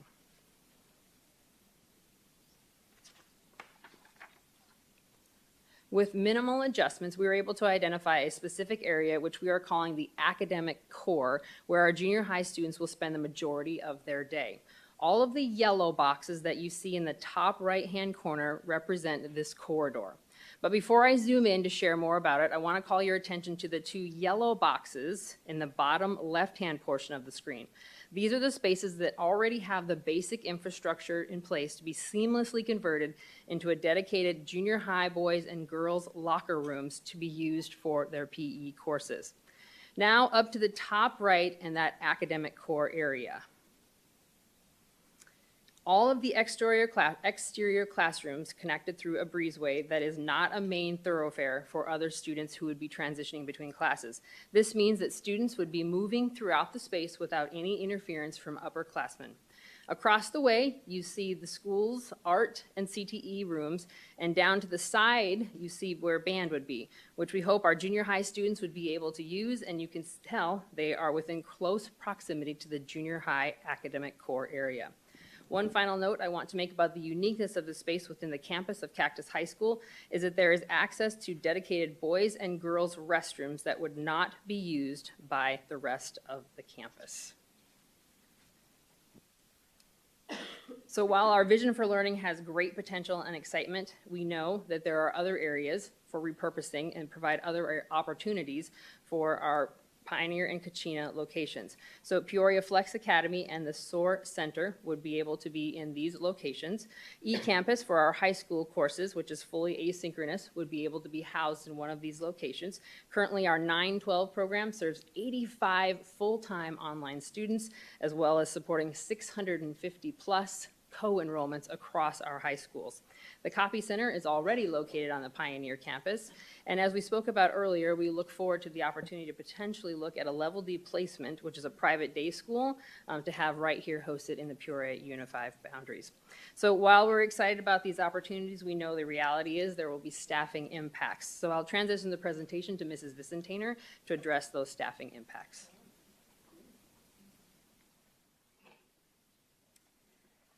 Good evening, President Rooks, members of the governing board, and members of the public. We, as Dr. Hernandez mentioned, we do recognize that as changes to our configuration of schools and to programs, that there will be, could be and will be an impact on staff. So we have prepared preliminarily our plan for if there is a need to reduce staff or have changes. So for the certified staff specifically, we have let our certified staff know that the potential would be for them to go on, the impacted staff would go on a involuntary transfer list. We have always had an involuntary transfer list. We have just indicated to these individuals that we would give them additional protections in terms of allowing them to, and giving us an opportunity to help them try to meet their preferences for placements. And placement can be a school, it can be a grade level, it can be in a certain program based, of course, as long as they are properly certified and qualified for those positions. Classified staff has been, or will be encouraged to look for other positions. We do have turnover and openings quite often in our classified positions, so we anticipate being able to find homes for our staff. They are will be given preferential treatment for interviews and selection for any of those openings, as well as making sure that they're properly qualified for those positions. Our instructional assistants have those who are employees will follow the IEPs for students or the program that they are supporting. The contracted staff, if we needed to make a reduction in this area, our contracted staff would be the areas in which we would make reductions. And finally, with regards to administration, if we have fewer schools that need oversight, we do believe that we will be able to place those administrators through attrition and openings. We have conducted our annual staff survey of people indicating their desire to return to the district, and we are aware that there are going to be some potential openings, and we'll be able to find homes for everyone. Thank you.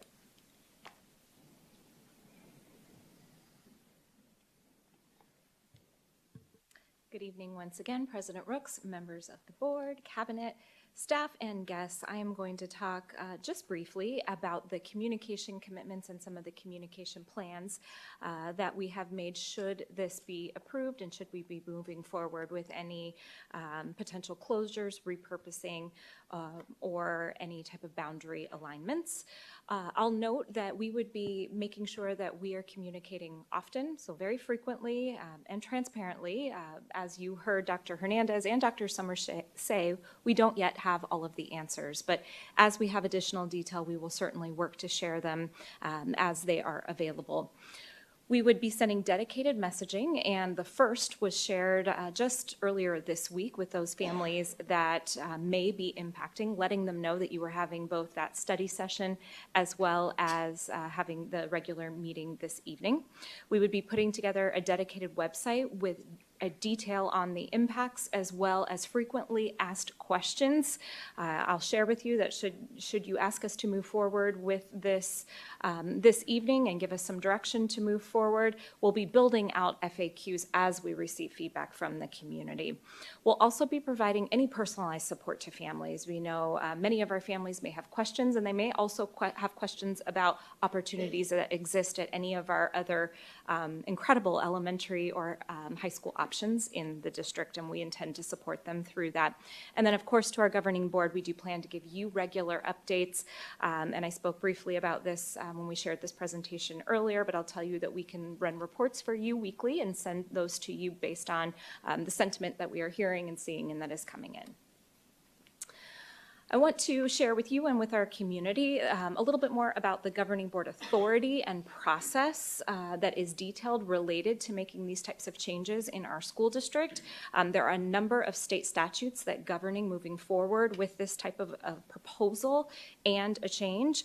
And so I have those detailed there, and we certainly won't click into all of those, but they're reference for anyone in our community to be able to look up. And then I'll note the governing board policy related to attendance boundaries as well.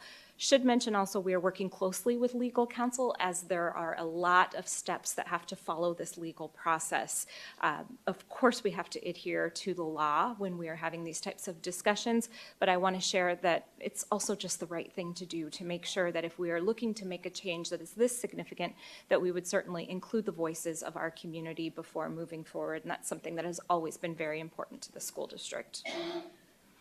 Part of that legal process includes a public hearing and community forum, and if the board deems appropriate to move forward, that is the vote that is attached to this agenda item this evening, and that is to vote to move forward with a public hearing and community forum. We are recommending 6 p.m. on February 19th in the auditorium of Cactus High School, as that provides ample space for anyone in our community to be able to join us. This would be the place where the governing board could hear reasons for or against the closure or repurposing of schools. We would recommend and look to the governing board this evening to give us some insight as to setting a time limit and some other kind of parameters around that public comment to make sure that we can hear from as many voices as possible. We would intend to provide a live stream link and to record and have that available for playback for anyone in our community who may not be able to attend in person. Law does require that we provide a mailer out to our entire community of the intent to hold a public hearing and forum, and so we would be complying with that law as well. I want to talk just a minute more about the public input process. I shared in detail, or a little more detail, about how that public forum may run, but the public forum would just be one touch point or way of gathering community engagement and feedback. In addition, we would propose opening a digital feedback window that would run from next week through the time that the governing board may consider a vote. This would allow anyone in our community the opportunity to share additional feedback with the governing board. We would display that not only on the district website, but also link to that from the other school websites as well. And then I know our governing board and certainly our community are familiar with Parent Square and social media, the other tools we have available to us to be sending those frequent reminders and encouraging our community to share their input. I'll now turn it back over to Dr. Summers to walk us through the timeline. Thank you.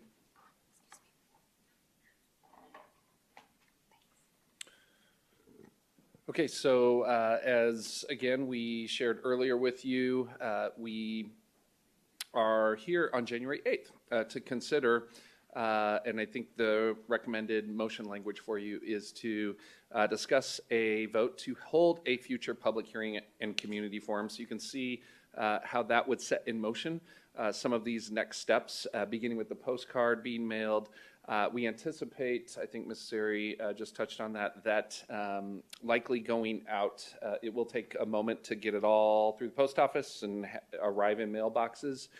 We anticipate that notice would be received before the end of this month, alongside the feedback window and then the upcoming regular governing board meetings that you all just approved, leading up to the public hearing on February 19th. So as we also incorporate your feedback into what that particular event would look like, I just should mention that a vote statutorily to make a decision on the proposal cannot happen any sooner than 10 days following February 19th. So based on this recommended timeline, that vote would potentially occur by March 12th, unless the governing board would want to contemplate a special meeting after that 10-day window, but before March 12th. That is an option for your consideration, but that is the timeline that we have proposed as part of this bigger proposal. And as mentioned earlier in the presentation, I do want to just reiterate that there will be a future phase 2 that will include additional closure and consolidations within Area 2, as well as boundary adjustments in other areas that we would envision commencing no sooner than, of course, not for the 26-27 year, but likely the 27-28 school year, as well as a plan for overcrowding and growth in the northern area, or Area 3 and 4 of our district, as well as looking at available land for future school sites. Those are all different options that are on the table. I will also just use this as a point of mention that earlier today, as we received a lot of feedback from the governing board related to different items. I know one that was brought forward was the consideration of the district administration center as something that could be contemplated for phase 2 as well. So we will continue to take your direction, incorporate that into future iterations of these plans. And with that, administration is ready for questions, or if you'd like the public comment, first President Rooks, and then we'll come back up to answer your questions. We are here for you. Thank you. Thank you, everybody, for presenting. We will move on to public comment. You will have 3 minutes. The first one is Anthony Campbell McDonald.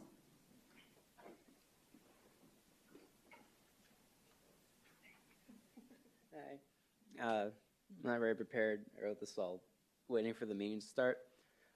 This is very personally for me because 2 of the schools that were closing were Pioneer and Kachina. I actually called my dad just before this meeting, and he told me most of his family either went to Kachina or Pioneer. And my grandma had 9 kids, so big family. He went to Kachina. There's actually a class photo of the 1996 4th grade class from Kachina at my grandma's house. So these schools mean a lot to our family, and it hit very close to home. I just wanted to speak on it. I feel the main reason we're closing schools right now is the bonds and override elections not passing. I feel the board can do a lot more to get the word out and show not just how beneficial they can be to our schools, but especially how detrimental it can be to have one not pass. I feel a lot of people who did vote kind of just think a bond is just a little bit extra money. It's really not just that. I feel being open about being forced to cut, I think it was $21 million from the budget, would have probably changed quite a few votes. I do see from the district, they show how good a bond can be, and really say anything about how, you know, having a bond not pass can hurt our district a lot. Again, I think they should. And I feel like if they did, we probably would have better chances of passing bonds. This is also kind of a PSA to the public because your votes do affect our teachers and students, and right now your votes / lack thereof are affecting the kids and teachers in these particular schools very negatively. Thank you for your public comment. Next public comment comes from Blakely Slayer?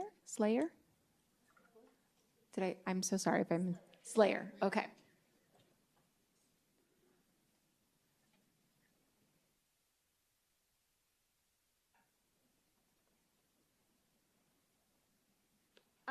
Good evening, President Rooks and members of the board. My name is Blakely Slayer, and I'm an 8th grader at Oakwood Elementary and the current student council president. I am enrolled at Cactus High School next year. While I cannot speak for all of the students at my school, I have talked to a lot of them about the proposed changes at Cactus next year. we have a lot of concerns. One is students do not get a vote for the governing board members or budgets overrides, but we are the ones who feel the consequences. So I'm asking you to think about us, the students, and reject proposals to create the 7th and 12th grade at Cactus. First, as an 8th grader, I had to make the decision where I wanted to attend high school last year. The deadline to open enrollment has closed. I put a lot of time and thought into that decision, and it would have been nice to know about this proposed change before I had to choose a high school. It feels unfair that all of us 8th graders had to make a decision without information. Therefore, at the very least, I think changes to high school should be postponed until the 2027 to 2028 school year so children can choose high school with all the necessary information. Second, and more importantly, as a governing board, students trust you to keep our schools safe and create a safe space where we can learn. I don't think a plan to 7th and 8th graders to Cactus promotes school safety. I know that if we were in 7th grade and I was walking around campus with 12th graders who are 18, I would not feel comfortable. And middle schoolers already have it hard enough dealing with bullies. I think moving 7th grade and 8th graders to high school campus will not only make this problem worse, I know a lot of others that feel this way. It also feels very unfair that this is only being done to Cactus because I think all students in the Peoria district should be treated the same. I'm not here just to make you aware of the concerns of students, but also to offer a possible solution. Can you look into money-saving options for alternative schedules that would create savings on buses, gas, cafeteria costs, and electricity and keep schools the way they are? We all know that change comes with a risk, and here that risk falls mostly on us students. So I hope you will consider how we feel about this decision, and thank you for listening.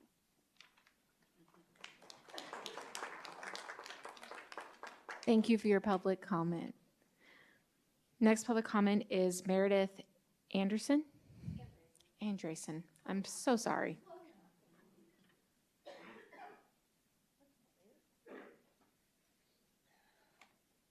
Good evening, President Rooks and governing board members.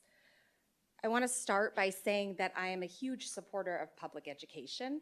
I voted in favor of the override and every other measure that the Peoria district has pretty much ever put on the ballot.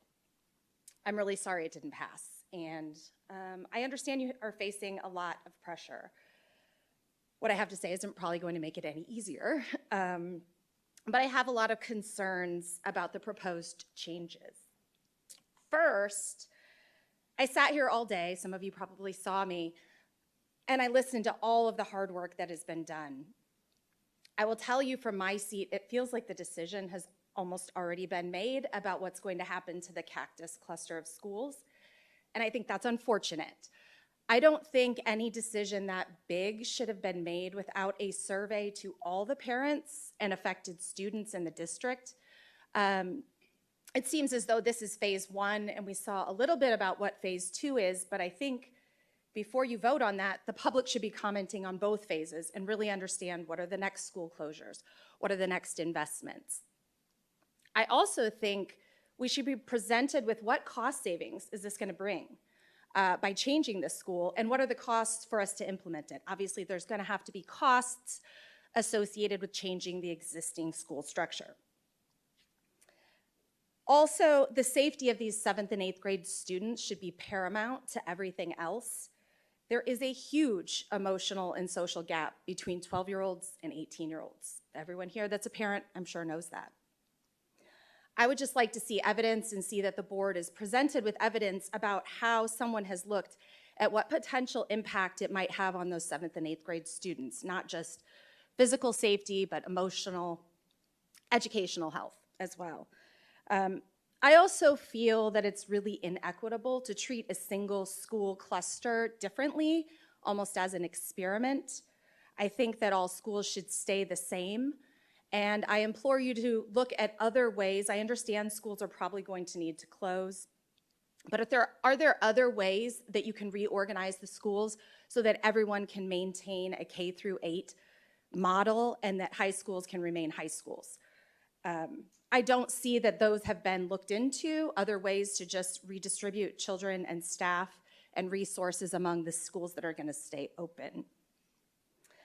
I also think it's unfair to Oakwood Elementary, who is a thriving school that is over enrollment, and they're now being placed into this same cluster. Oakwood has over 50% open enrollment in their school, and if you don't think that's going to drop off when you change their school model, I think that would be foolish. I also think it would be foolish to not think about the effect that that would also have on Cactus's enrollment. Thank you. Thank you for your public comment. Next public comment comes from Micah Dyer.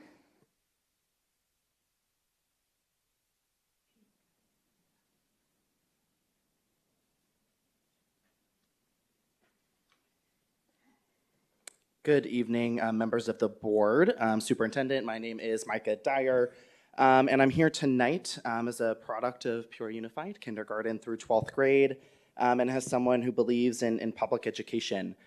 And you know, these conversations are never easy about school closures and repurposing. But however, as this has been presented to the public, it's still very unclear how much the district would actually save by closing schools. There was no conversation on that tonight. And how those savings would anywhere get us close to the $21 million budget gap.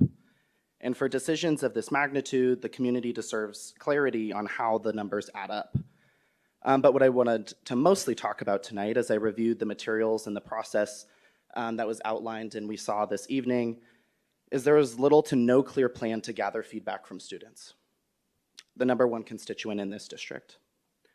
They're the ones most directly impacted by these decisions, yet there's been very little done to intentionally elevate their voice, and quite frankly, I think it reflects a broader issue that I've seen for years in this district around student voice and engagement. And those of you, who know me, I've been here for a little bit, know I'm passionate about public education. I've knocked on thousands of doors across this district over the past few years, listening to families talk about their kids, and those are real vulnerable conversations. And I'm currently studying education at Arizona State University, West Valley, and today I was in a 7th and 8th grade social studies classroom for about 8 hours doing some internships. And the ideas and the insight and brilliance of these students is continually inspiring to me. Our students are thoughtful, they ask hard questions, and I think oftentimes they're doubted by people in this boardroom. They understand their schools and communities in ways that adults often overlook. But student voice only matters if we ask for it, engage it, and take it seriously, and that means involving students early in that process, not treating their perspectives as an afterthought. It means recognizing that lived experience in our schools is a form of expertise and one this district cannot afford to ignore. So my ask tonight is simple and clear, and as this process moves forward, as I'm sure it will, I urge the district and this board to commit to a real intentional plan to engage the students through listening sessions, surveys, forums that impacted schools, engaging classroom discussions, and simply just walk into a classroom and ask a student how they feel about it. So in the coming months, I hope Peoria can aspire to be something better. I think this decision was dropped on the community this past week, with many wondering what was happening. But I hope that you continue to respect the students in this district, because they're not just the future of Peoria Unified, they're its present. So thank you for your time. Thank you for your public comment. Next one comes from Teddy Todd.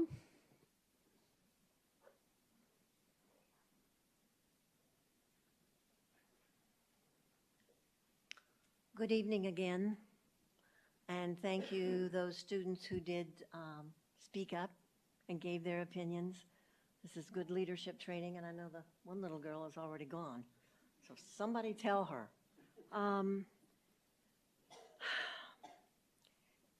This is a tough decision to come up with, and without that meeting, you don't have people coming together to give extra points of what might work. I'm coming from 35 years in education, many of that in classroom, 20 of them, the rest in administration, and working with the Ohio and the U.S. Department of Ed. Continuous improvement for 12 years is what sometimes I felt like I was stuck in. That is a tough thing to do.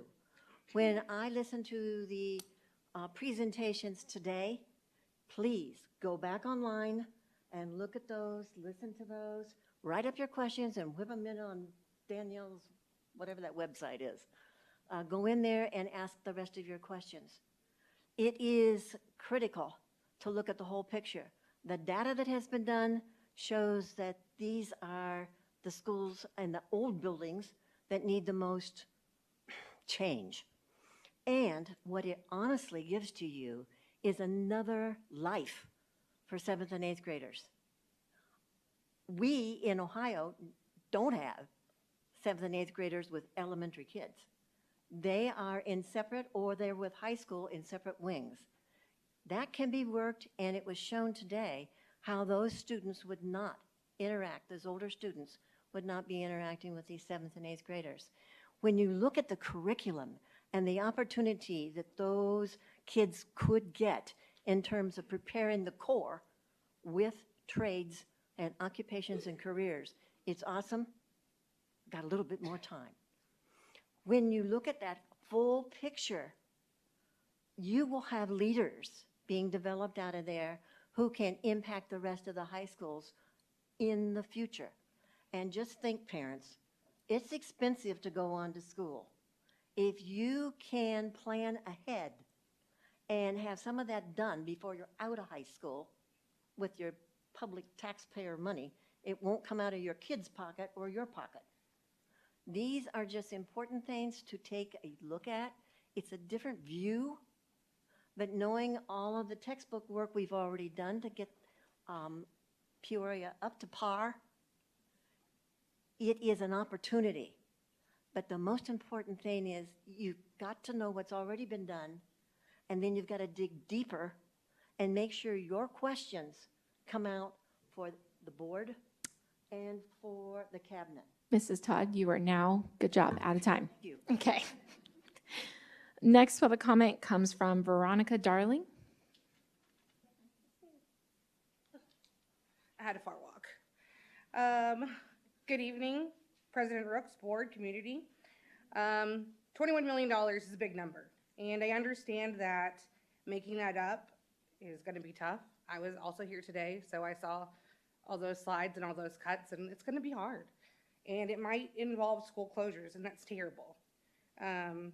I too voted for the override, and I'm really sad that it didn't pass. But I'm here to talk about the cactus cluster. So I too am from Oakwood. We heard a lot about how exciting we were going to make it for 7th and 8th graders. We just heard how it's going to make them great adults, but you also heard from Blake that they want to be kids. And I don't think it's fair to put them at cactus and then it's almost like we're making them choose cactus. I mean, my kid did choose cactus. I love that, but she's not thrilled about having 7th and 8th graders in her extracurricular activities. In the study session today, I heard a lot of you praising everyone that has been working so hard in the cabinet and saying, thank you for thinking outside the box. That's what we do. We think outside the box. So now I'm urging you to please also think outside the box for our kids. They're telling you what they want. They're telling you what they don't want. To Meredith's point, Oakwood is a great school. Yes, they're almost at capacity. But why are we pulling them out of a school that they've grown up in to force them into high school? You want to keep them safe?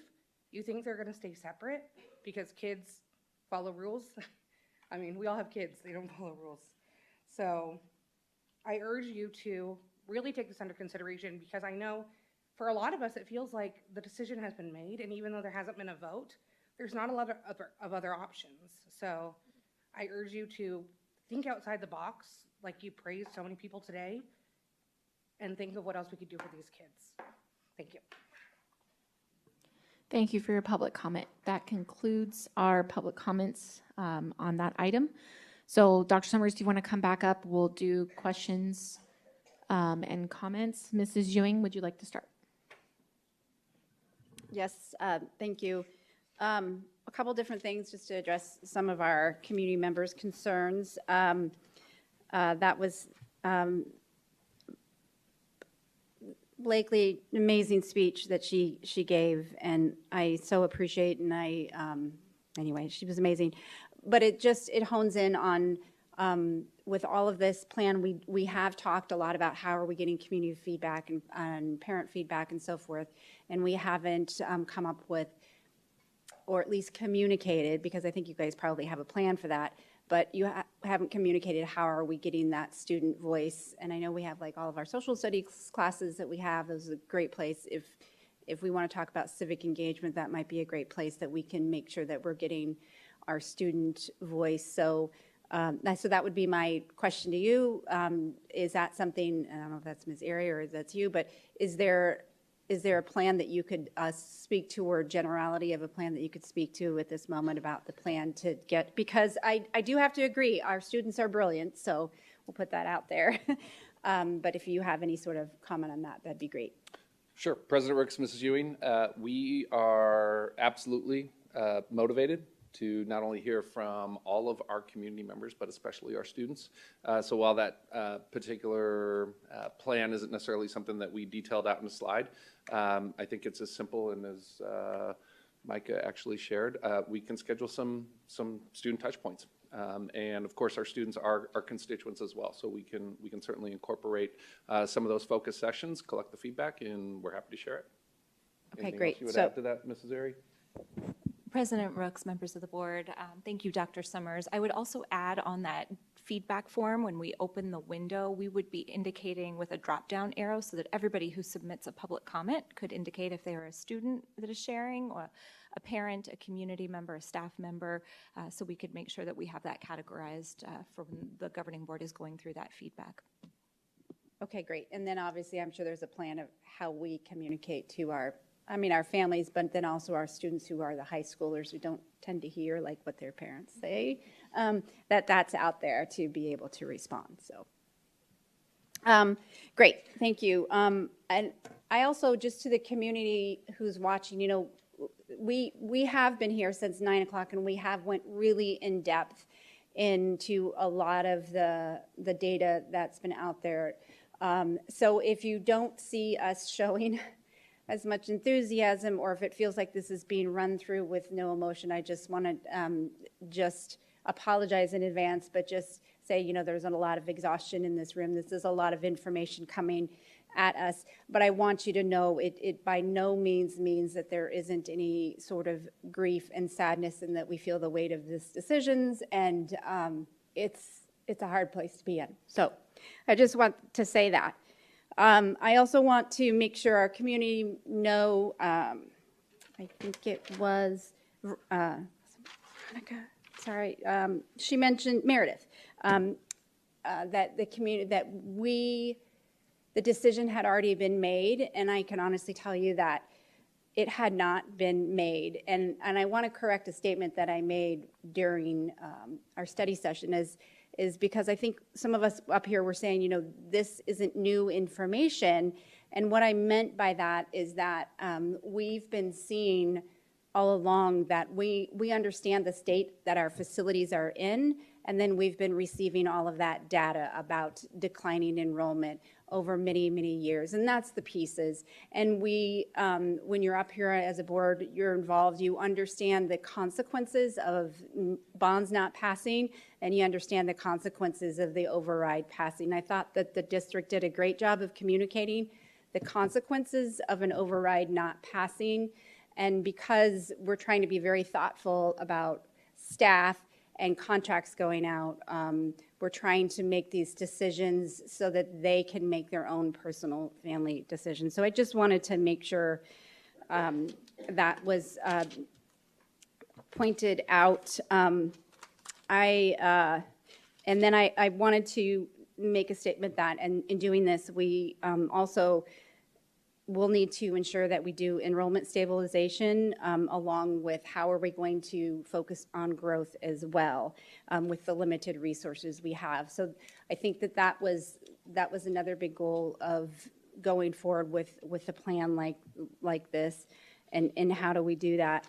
And I don't know, Dr. Summers, if you guys have, if you discussed it, but Can you enlighten the community a little bit more about why the phased approach? Because there was a mention about not having equity across the district, and also I think it would be important to understand because some folks have said, well, don't take them. Great, give them all those great middle school opportunities, but do that in a separate school. Make a separate 6th, 7th, and 8th grade program or something. And if there was costs considered with what would be the costs to do that, and does that actually save money? And then finally, if you could just give a ballpark on what is the cost saving when you do close the school, because that wasn't mentioned across our slides. I know you and I have had conversations about that, and those are my beginning questions. So okay, President Ricks, Mrs. Ewing, I heard 3 questions. Make sure I'm tracking. The first, and I think the other way to speak to beyond just the words on this slide is we know how big a change like closing schools is. So while there is a number of schools that we have to address, in order to take our first step and limit and reduce the amount of disruption that would be to any school that is having this contemplated as part of a conversation is going through a lot. We want to provide as much support and as much care in that process. And to do that requires a lot of time and a lot of capacity. And with all due respect, we are, as you can see, a very lean team at this point in time. So we don't want to rush decisions that we maybe aren't able to do all at once. It's really about you got to start somewhere. And so it's not, as I know was alluded to earlier, so much let's see how it goes here as it is we know that this represents opportunity just based on the data that is available to us. That likely will also involve and engage several schools in the Peoria high school cluster as early as the following year. And that will likely have even a broader scope. So it's an implementation approach to how we can do this, again, as thoughtfully and as deliberately as possible, recognizing that there are a lot of other moving parts even beyond the Area 2 component. And I know there's no perfect plan that necessarily how you can deliver it exactly in the best way. So this was our first step out of the gate with the opportunity to hear more feedback as we put all that together. With respect to, I think your second and your third question really get to the potential of cost savings related to this work. There is actually a figure that is contained in our fiscal stabilization framework. I believe it's Appendix I, and I believe, Mrs. Rodriguez, we have estimated the savings to be around $750,000, give or take. What we have to look at with that is that there's some initial staffing reductions that occur in that process, as well as recognizing that the teachers and staff members who are supporting students, there will be openings that will be at the schools that would be receiving our students. So it's not simply a cost savings matter. In fact, you would think it would be more, right? And this is really not the best way to say it, but we would love that we would be able to find more savings, and yet it's just a matter of, because as you know, we're funded by the number of students that we have primarily. So that drop in enrollment decline is really about how we can pursue consolidation opportunities that really do improve on the overall experience that we can offer by being more efficient with our resources. And this is one of the biggest challenges, I would say, anytime we're working within a school system, because we are often criticized for or given feedback that we should run more like a business, which we certainly do our best to, with a profit line or a bottom line that still is about students and their experiences and their learning and their growth and their development, et cetera. So it's hard to measure that strictly in dollars and cents. And so just to bring that all back into full perspective, we know this is hard. We know that this will have a lot of different perspective. We are open to hearing all of it, continuing to make refinements to those plans and to provide some additional detail, including a more detailed list of exactly how those savings would result in whatever the yield is. But in and of itself, this will not solve our budget problem. We know that.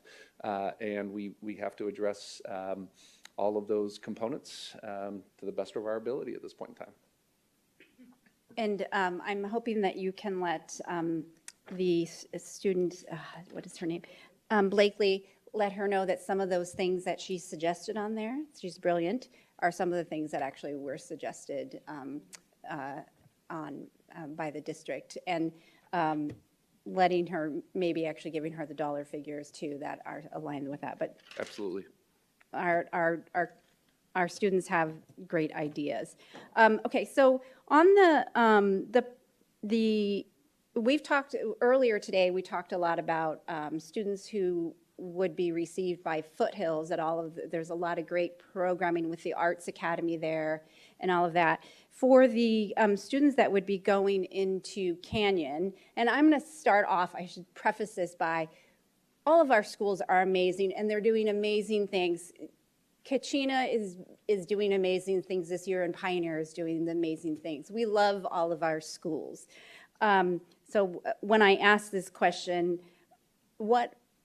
anytime we think about a closure or repurposing, or when we're sending students to a different school, we want to make sure that those families feel like they're getting something more at the school that they're being received at. And so we've talked a lot about Foothills and the opportunities it can offer to them.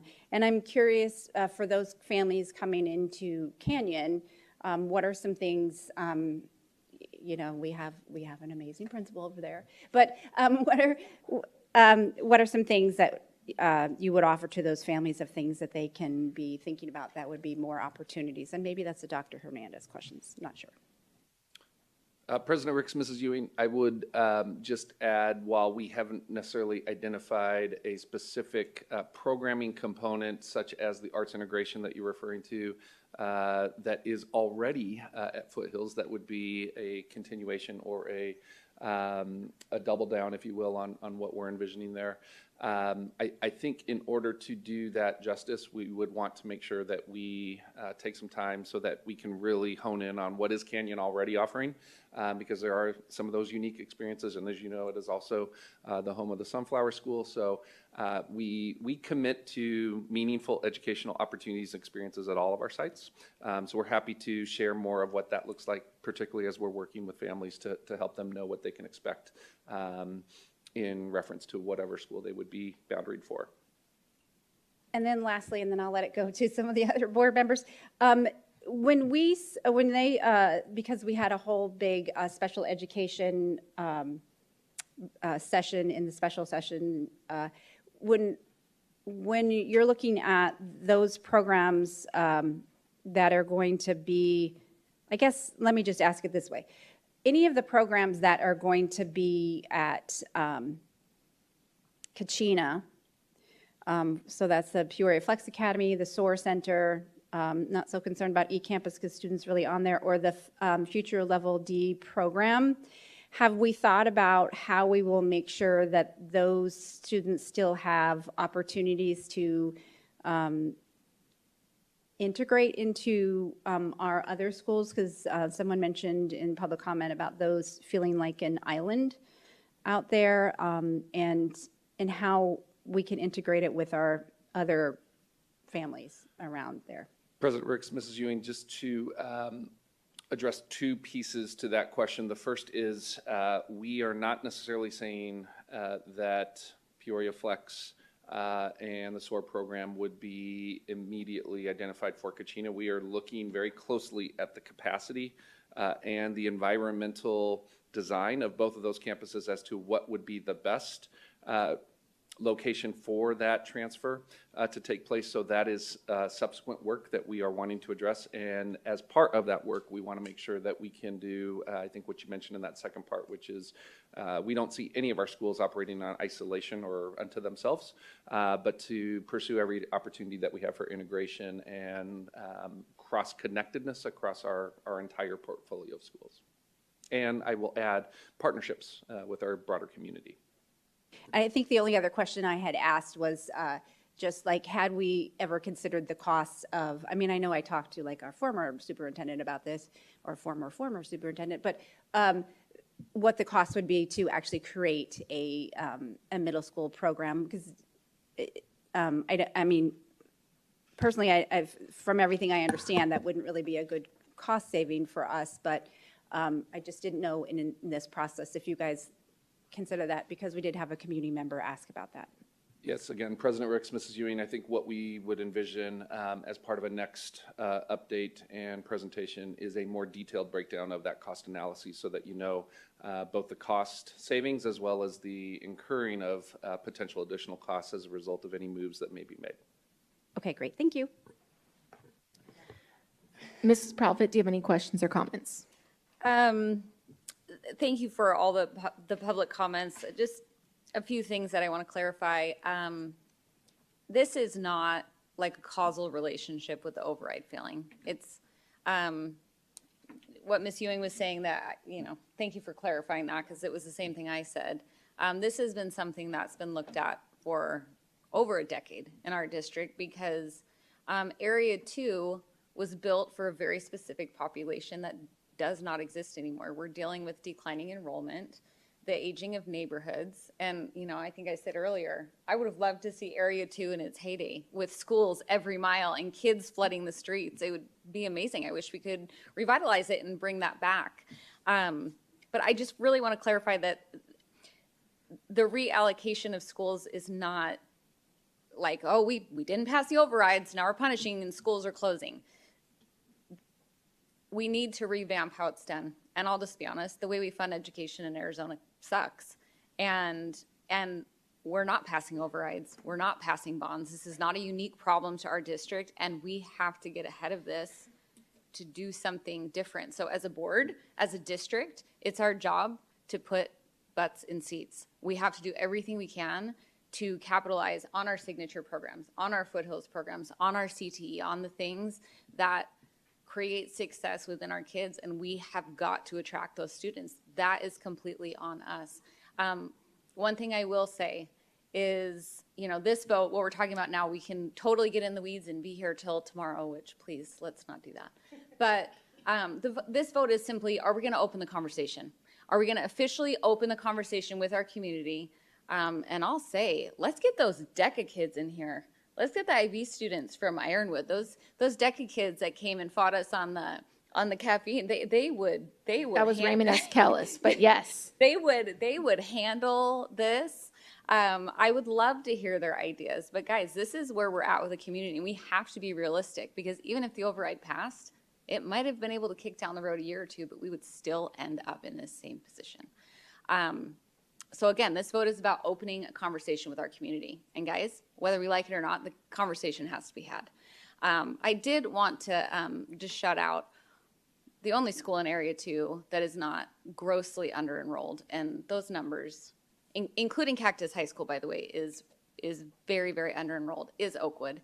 And they do have a very high variance rate. And I will say this, because Principal Bagwell is here, Oakwood is a very special campus. When you walk on campus, you can feel it, and this is why it is in the situation that it is. So thank you for creating such a special community. And I would just ask, as adults, as we talk through this problem, I know I have a 7th grader, and I think, would I want my 7th grader going to Cactus? And what benefit would that provide? What would be my challenges? Like, I'm there with you. I feel exactly what you're saying.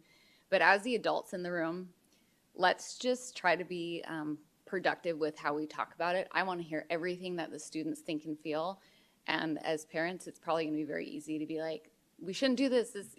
Let's just try to be open and have a conversation, because we have to bring a solution. The most wrong thing we can do is keep it the way it is, because I'll tell you, like, it cannot survive the way that it is. Even if we pass the override, it cannot. So we need to come together. We need to have this conversation, as hard as it may be, and hear all the ideas and bring all of our best ideas to decide together in this district that we all co-own. How are we going to walk into the future, and what is best for our students? And that, I think, this is the reality we're faced with. Mrs. Bowles, do you have any questions or comments? I do. Thank you, President Ricks. Again, we've known in this district for several years, some have said decades, I would agree with some of that, that we needed to make these changes. And I will preface off of that and say, just as you can't build and sustain a program off of a grant, we cannot sustain and build programs off bonds and overrides. We've got to be able to attract more families. We have to think outside the box because it's happening across our nation, across our state, in our backyard. So butts and seats is what I have said, not here up here, but since Ms. Prophet actually said that, that's the truth. That's how we're funded. We've got to attract families to our district. And you know what? I've been here a long time. I've seen a lot of changes in our district. This is a good district. We have a lot of good things happening, and special ed today was like, wow, why didn't we do that, 15 years ago? So the things that are happening are amazing. I will also say that, so again, it's happening across our nation. We've had schools, districts that have closed overnight. I didn't give the parents a voice. This tonight's discussion is just to take a step forward, and we will have what I'm going to call a town hall, but to have a voice for the parents. That's huge. To me, that's huge. That's huge responsibility that I feel like I'm giving back to the people who voted for me, because you need a voice, and we want to give you that, and I appreciate that we are doing that, and everybody's in agreement with that. Going back to a couple of comments that were made on the 7th and 8th graders on high school campus. Some schools are set up this way. My initial reaction, I try to put myself in whoever's shoes, right? So I'm like, wow, that's a big gap. That's a really big gap. Then I began to hear, okay, we're gonna have, them on a certain side of the campus. I'm very familiar with Cactus. I'll always be a Cactus parent. Loved that school. The principal there today is phenomenal. So to section off an area and makes sense for safety reasons, obviously. I did hear about extracurricular activities. I imagine we're not putting them, in football with high schoolers, or the extracurricular activities are not joined together. Is that correct, Dr. Summers? President Ricks, Mr. Bowles, that is correct. So unique to at least any athletics or those types of extracurriculars that would involve organized kinds of clubs or activities. What you're really looking at is a separation of a 7th, 8th grade model and a 9-12 model. So there's really no commingling as far as that goes. Now, with respect to some of the career and technical education opportunities and some of the other coursework that we talked about earlier today, what we do envision is that there's an exploratory phase for the 7th and 8th graders that then supports their transition. So we are looking at this from what does that meaningful support process look like, so that we are developmentally and age sensitive as we support what that transition would look like very purposely from 7th to 8th to 9th grade and beyond. And I know we're not talking about all of the things all at once, but that is something that we are very acutely aware of in our district, and a K-8 model has a lot of advantages. There are some disadvantages, and we're not here to necessarily debate all of those merits all at once, as we've discussed, but that's one of those gaps that I will tell you we are very much wanting to make sure that we are not just talking about what does this look like today or tomorrow, but how does this really propel students forward into the future. And as we've also discussed, there are other models very similar to the one that we are exploring, so we can learn from what things work best and how to make sure that that this is an opportunity that we can get not only right, but really propel us as an innovative model and a solution that can really reimagine what's possible in a space like a comprehensive high school that can become a 7-12. Thank you for that, Dr. Summers. sometimes hearing all these programs that we have and seeing all these opportunities for students, I'm like, I want to go back. Because just to be exposed in 7th and 8th grade to workforce, trades, and say, hey, I'll give you, for instance, I'm a part of a different type of learning for students, and they have carts, kits kind of thing, and they introduce trades, exactly what we're doing, but at a different scale. And some of them were like, you know what, I want to do cosmetology. I definitely want to do nails. I want to do this. And then they tried it. Oh, I don't want to do that. Turns out they're a girl, great at electronics and loves it. So to have that opportunity is huge. We could also say having 7th and 8th graders on a campus with kindergarten and first graders, which you've all had, was a little scary for, you know, when your little kindergartners going off on campus. But I will also add that, and it wasn't talked about in this meeting that I know of, again, go back and listen to the details of what was talked about today, and it would answer a lot of questions for some of the things that were brought up in the podium. Dr. Hernandez, I believe it was, said different release times. We know that most campuses do that anyway with junior high, different entry and exits. So there is safety precautions that we can put into place. Was it Blakely that spoke? I want to propose to Blakely, if she were here, and to the student council, because I think, as she said, she was president of student council. Let's get ideas from them, because guess what? They might come up with something that we wouldn't even think about.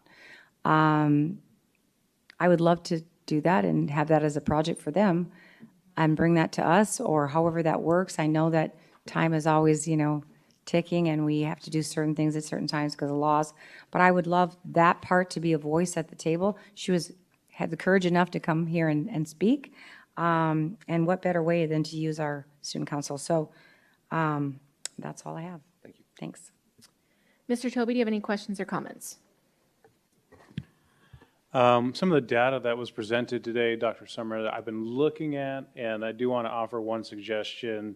Maybe we can do a little side-by-side or help me walk the dog on this. When it comes to some of these school sites where it talks about what is it going to take, what is it going to cost to rehabilitate them, what would it cost to, or what their value might be. I want to look outside the box a little bit on this one. So I know we're talking about repurposing Kachina and combining certain schools and expanding other programs. Kachina is about 13 acres. According to the county assessor, that land value is about 21 million. So if you look at Foothills, Desert Valley, which I know is not in that same cluster, but thinking outside the box, and then Oakwood, the Grace company puts those repairs at bringing them up to level 1 standards at about 20 million. So maybe we can look at repurposing Desert Valley to expand our programs, ask the voters if they think that we are able to sell Kachina to fund, because I mean, we have to think about, we haven't had a bond in 14 years.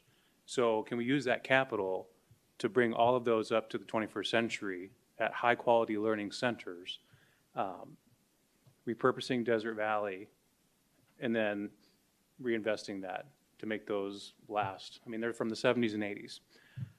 So that's one thought I'd like to put side by side with that for the longevity of our schools in that area. And then 712 model, I mean, we can still look at that and examine that. But as far as from a capital perspective and reinvesting that in those other school sites, I'd like to see what that looks like rather than just repurposing 2 schools and maybe doing a lease option for certain other elements. President Ricks, Mr. Toby, we would absolutely be willing to explore that alongside and present some additional context and opportunity that exists along exactly that line of thinking. Great, thank you. Is that all your questions, Mr. Toby? Well, that was a good one. I was going to say I would like to see that as well, if that's possible. The other couple questions I have, I'm just curious with, I know we have like a team we're working on boundary rezone. I'm just curious, so if you can provide this Friday report or along the process, Santa Fe and Sundance, it looks like they're zoned for Centennial, but they're farther down from Centennial. So I just didn't know why they're not zoned more towards Peoria High School, and I'm not sure. So I just want to ask that question and see if we're discussing boundary changes. The other one is for Oakwood Elementary. I just want to know, what is the distance between Oakwood Elementary to Centennial to Cactus? Because I just know as a mom, I'm always going back into and from my kids' school because they forget their laptop, they forget their lunch, so I'm trying to see, for parents' perspective, what is closer in proximity, is Centennial or Cactus? And then two, if there is a move forward with that plan of 7th and 8th graders from Oakwood to Cactus, what happens? And you can just come up with this because I know it's 9:20 at night, but what would happen with our families that are at Oakwood that have students at Centennial already, so older siblings? Would we let them continue to Centennial? So I just kind of want to know a little bit more on that question. Again, cost savings, I would like to see some type of plan of what is the cost savings for this proposal, because like Mrs. Proudfit said, and Mrs. Ewing alluded to, I was elected in 2022, and I was hearing a lot about the past couple of years of every board has had this discussion. And so I just want to know, what is the cost savings so that we can share that with the community. And so like the discussion of like the decision's already been made, like we just had the study session today. And he met with us individually so that we could not just have everything dumped on us today before Christmas break. So we've been jotting down questions. We have not had any chance to dive deep, and that's why we want to hear from the community. And the way to do it is through public hearings so that we can figure out what is the best options for our students when we're making big decisions that affect their lives. So I think that was... let's see, evidence, if we could get evidence on other 7th and 8th grade schools for high schools across the country, in our state. I know, Dr. Hernandez, you mentioned Chandler Unified has a couple of them. So just get some evidence on how did the students transition into that? What is their daily interactions with that process? Also, open enrollment. I think it was mentioned by one of our students, Blake Lively. Wait, hold on, sorry. Not Blake Lively. I'm so sorry, we've been here since 9 a.m. Okay. Blake, thank you. Blake Lee mentioned something about open enrollment and being able to choose the high school that she wanted. So I just kind of want to check on that piece as well. So if you could kind of figure that out. President Brooks, just real briefly on that note, open enrollment is not impacted by a proposal such as this. So choice is choice. Okay. I just want to be clear, no one is forced to go anywhere that they decide I don't want to go, right? Open enrollment is its own protected, I'm trying to find a more eloquent term than just thing, but like Blake Lively. But the thing will continue to be, it will continue to be what it is. Okay. Yes, if you could maybe share that. I was going to mention meeting with our student council president. So maybe when you have that meeting with her, maybe and her mom too as well, having that shared with the students as well when you meet and talk with them, and also our high school student council representatives to see their thought process around it. Well, since I will see them tomorrow. Yeah, you'll see them tomorrow. I might have a quick poll. Yes. So those are kind of the questions I was jotting down real quick. And I will say that my mind was like shocked too when I was just like, because I have kids still in elementary school and I have a freshman. And so, but what I started to process was we actually have COOP programs on the high school campuses. So we do have young children on the high school campuses. And then when you think about it, from kindergartners to 8th grade, there is an age gap there too. And I will say that as a freshman, at Sunrise Mountain High School when I went my freshman year. I was the class that had too many students, so we actually couldn't go to Sunrise. We had to go to, I don't know, it was some charter school behind Albertsons on 83rd Deer Valley, and we had to be bused there and like bus back. It was a disaster. Like, so I completely understand when you talk about students. That was not what I wanted as my freshman experience, but I will say that that helped me to where I'm at today.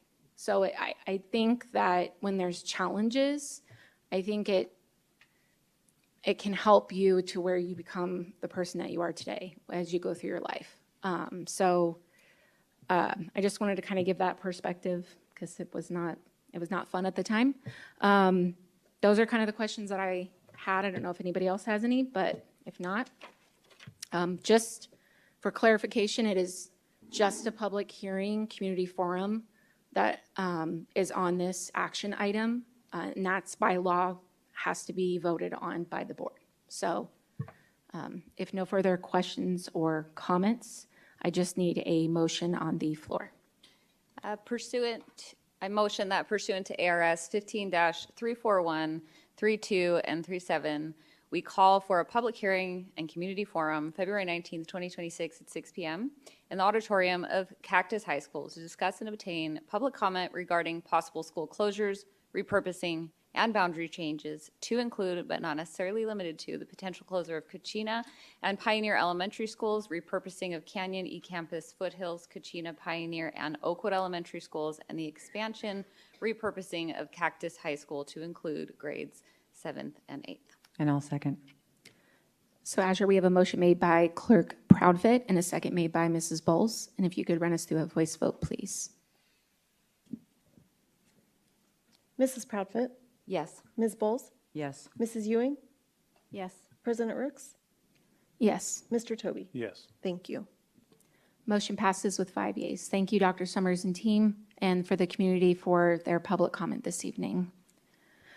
Moving on to 7, address the consent agenda. 7.1, consider approval of or recommend changes to the consent agenda. And board members, if President Rooks, I was just going to ask, since folks are leaving, can we take maybe a 5-minute recess as yes, use the bathroom? yes, and of then course, give we time will. folks to leave. We will recess for 5 minutes. Thank Thanks. you.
Approval or recommend changes to the consent agenda. Board members, do you have any recommended changes? I don't, thank you. Just need a motion on the floor. I will motion to approve the consent agenda as presented. And I'll second. So we have a motion made by myself, Azure, and a second made by Ms. Bowles. And if you could run us through a voice vote, please. Mrs. Ewing, Yes. Mrs. Proudfit, Yes. President Rooks, Yes. Mr. Toby, Yes. Ms. Bowles. Yes. Thank you. Motion passes with 5 yeas. Moving on to 10, closing call to the public. 10.1, request to address the governing board regarding matters not included on the agenda. We do have one public comment. So you have 3 minutes, and that is Mia.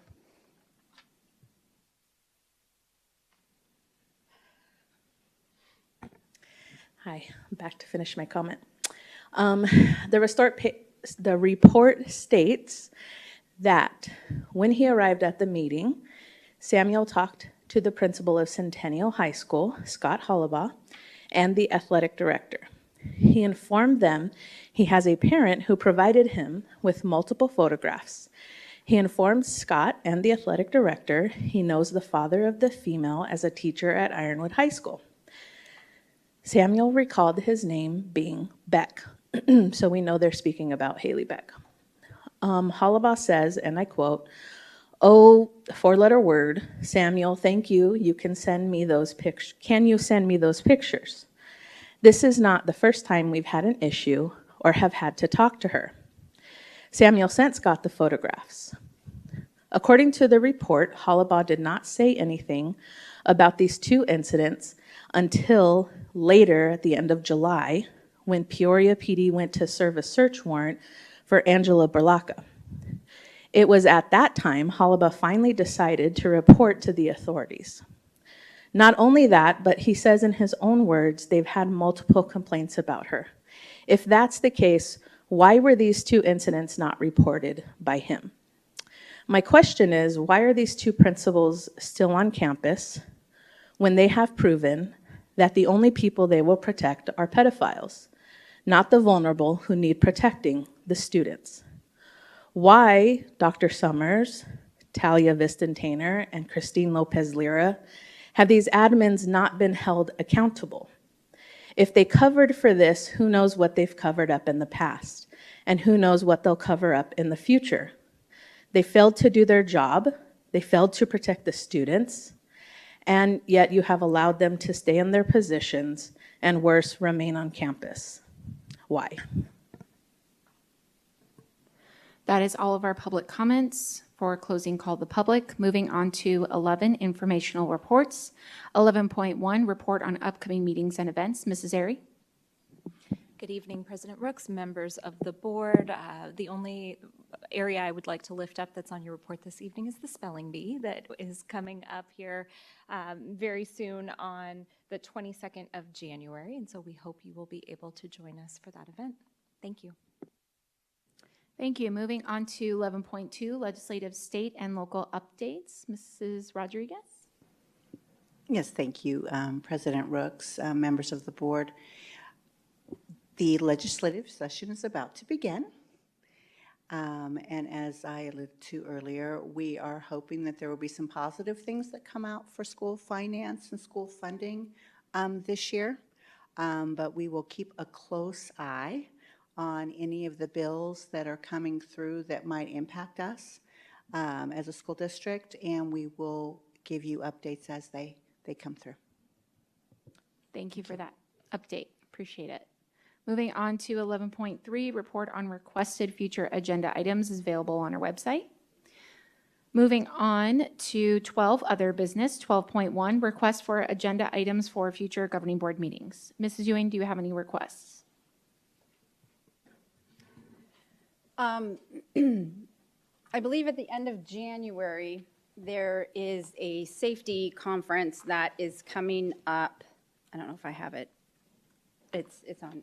Anyway, it's a safety conference that's coming up. I believe we have some staff from the district who are going to be in attendance at that. And I just would like to, I'd love to hear from those staff who end up attending, what are some of the recommended things that schools can be doing should we have ICE come into our neighborhoods. We've had, there's been on the news some pretty tragic things that came out of Minnesota where students, well, there was families, but then there were students that were attacked. And I just think our community needs to know, and this doesn't have anything to do with what side of the aisle you stand on, but our community needs to know, should that happen, is the district prepared? What are things that, what would be the advice or directions we would give to our community in terms of staff, how they would need to cooperate, how we would ensure that if that were to happen, that our campuses would be kept safe and just our community has some sort of awareness that we're prepared to handle that in a responsible, well, of course responsible, but in a way that protects the safety of our community. And I just figure usually that Heather's been there, or excuse me, President Rooks has been there. I know Jeff Tobey has been at the that safety conference. There's usually individuals or there's organizations from across our nation in some of those higher offices that might be able to lend some advice and direction on how are they recommending communities be prepared for that. So that was really long. I'm sorry, it's late. So do you board members need any more clarification on that to provide a second or? I'm sorry, prepared for what exactly you're asking about? Oh, I'm sorry. Thank you. In a Friday report. So this would just be in a Friday report on, so let me restate it. So they're going to the conference and then they would report back on any sort of recommendations that came from those other agencies on what is the recommendations of how schools could prepare for that, if that makes sense.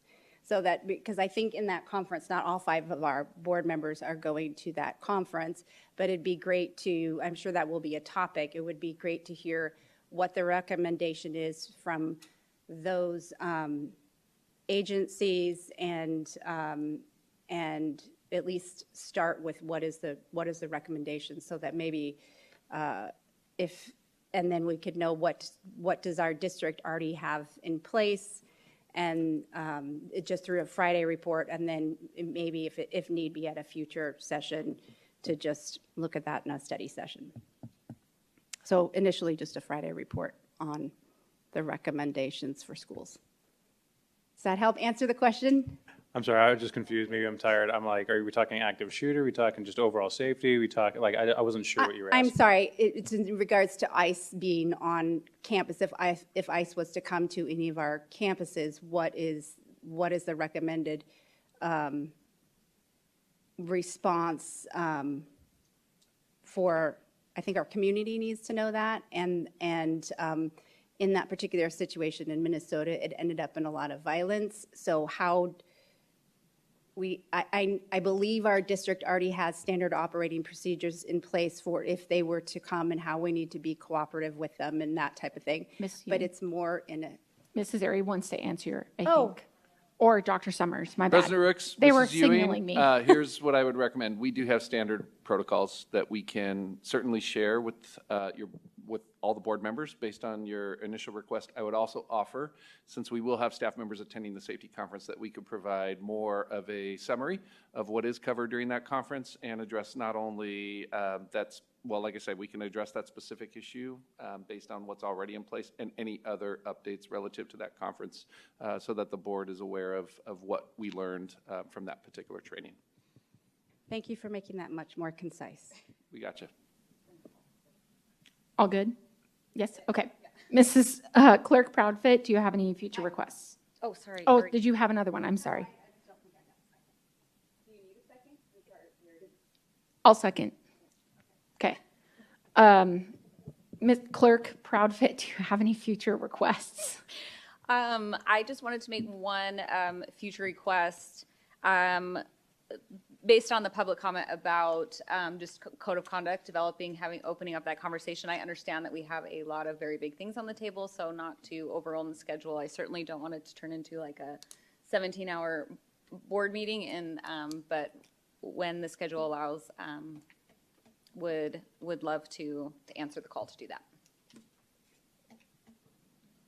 I will second. Oh, sorry. Thank you. We're all exhausted. And that's all. Mrs. Bowles, do you have any future request items? I do. Goodness, I wrote too much on my piece of paper. Now I can't find it.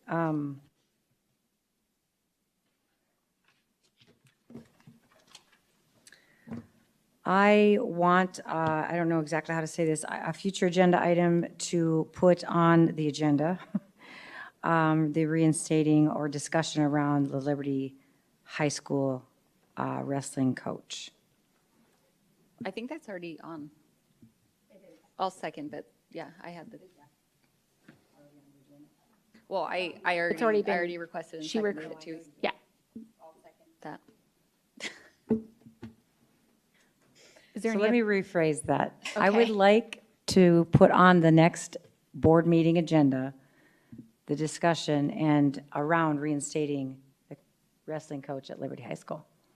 The next board meeting on the agenda is what I'm requesting. I just would like to make note for the board is that we need to make sure that all of our due processes are followed. And so I don't know if that would be, let me just put it this way. Can we make sure we run that by legal to make sure that that would be, that doesn't put anything in violation of the due process rights by the law, so. What I was just going to suggest, Ms. Bowles, is having an executive session first on Wednesday, January 14th. Sorry, I'm exhausted. For the Liberty Wrestling, just an update of where we're at, and then also for Centennial. So then we have both. President Ricks, if I may, understanding that that special meeting and for the purpose of that executive session, I just want to add that based on the availability that we received from board members, that actually Thursday was the preferred option. So if we could just schedule that for the 15th. Okay. We would be able to start posting notice as early as tomorrow about that, that particular meeting. So, yes, so Thursday, January 14th, an executive session on 15th. Gosh. Thursday, January 15th, an executive session on Centennial update and Liberty Wrestling update. Thank you. Yes. Just need a second. I will second. Okay, there we go. Ms. Bowles, do you have any other future requests? I feel like we're in triage. What is the most important? Somebody losing a limb or, that's literally how I feel. Because I also really want some training to go out in mandated reporting and the sex trafficking issue we have so freaking rampant that it's insane. And I know you guys know that, and I don't know. I feel like I'm just saying the same thing over and over, and maybe we have to. I don't know, but yeah, you already know what I'm trying to say. There's a lot we're facing, but yeah. I will second. I don't think I said anything to. I was just going to ask for clarification, Ms. Bowles, just so that our community doesn't think this. You mentioned that sex trafficking is a really big problem, and it is a problem across, the nation and so forth. But just want to make sure you're not making the statement that it's a big problem within PUSD. Well, I will say this: living next to the stadium and our schools being close to the stadium, and the fact that we are a border state and that we let a lot of illegals in, that there's a lot of sex trafficking going on, and particularly with our foster kids. And there's nothing on the west side, again, that we can say, look at and say, hey, we got this for our foster kids on this side of town. So it is a big deal. No, it's not just in our district, so that's not what I meant when I said that. I wanted to It's make sure our it's community huge. didn't It's think bigger that. than we would even like to stomach, to be honest. Yeah. But All right, does that give you clarification, Ms. Ewing? Yes, Okay. thank you. All right. And I didn't really ask for a time or whatever. I know that we could keep, I've said it a few times. I know that Superintendent Boggs put some person in front of us that to me was one of the best people I think I've ever heard giving us examples. I don't really know. I'm going to leave that up to the cabinet when and how. If you can just report back to us, because we can't keep kicking that can down the road. Thank you. Received. Okay, Thank thank you. Mr. Toby, do you have any future request items? Now that we've voted to have the discussion for the potential school closure, I would like our board attorney to come alongside cabinet. I know that you're already working with separate counsel, but I'd like our board attorney just to verify that we're hitting all of our check boxes. I will second that. Thank you. I was going to ask that too, so I had that written down. So I would like, when we have the public hearing for the families at Cactus High School, if we could also have a time for them to tour where that area would be, possibly before the forum that we would have there, just so that they can kind of see what it would look like. I'm just trying to think out loud here on it. I will second. Okay, thank you. And just last one is, I would like to have an outside entity conducted by not a law firm that's already being used in the process, but an investigation into the all of the admin involved in Centennial High School situation with the 2 teachers that are under investigation. I'll second.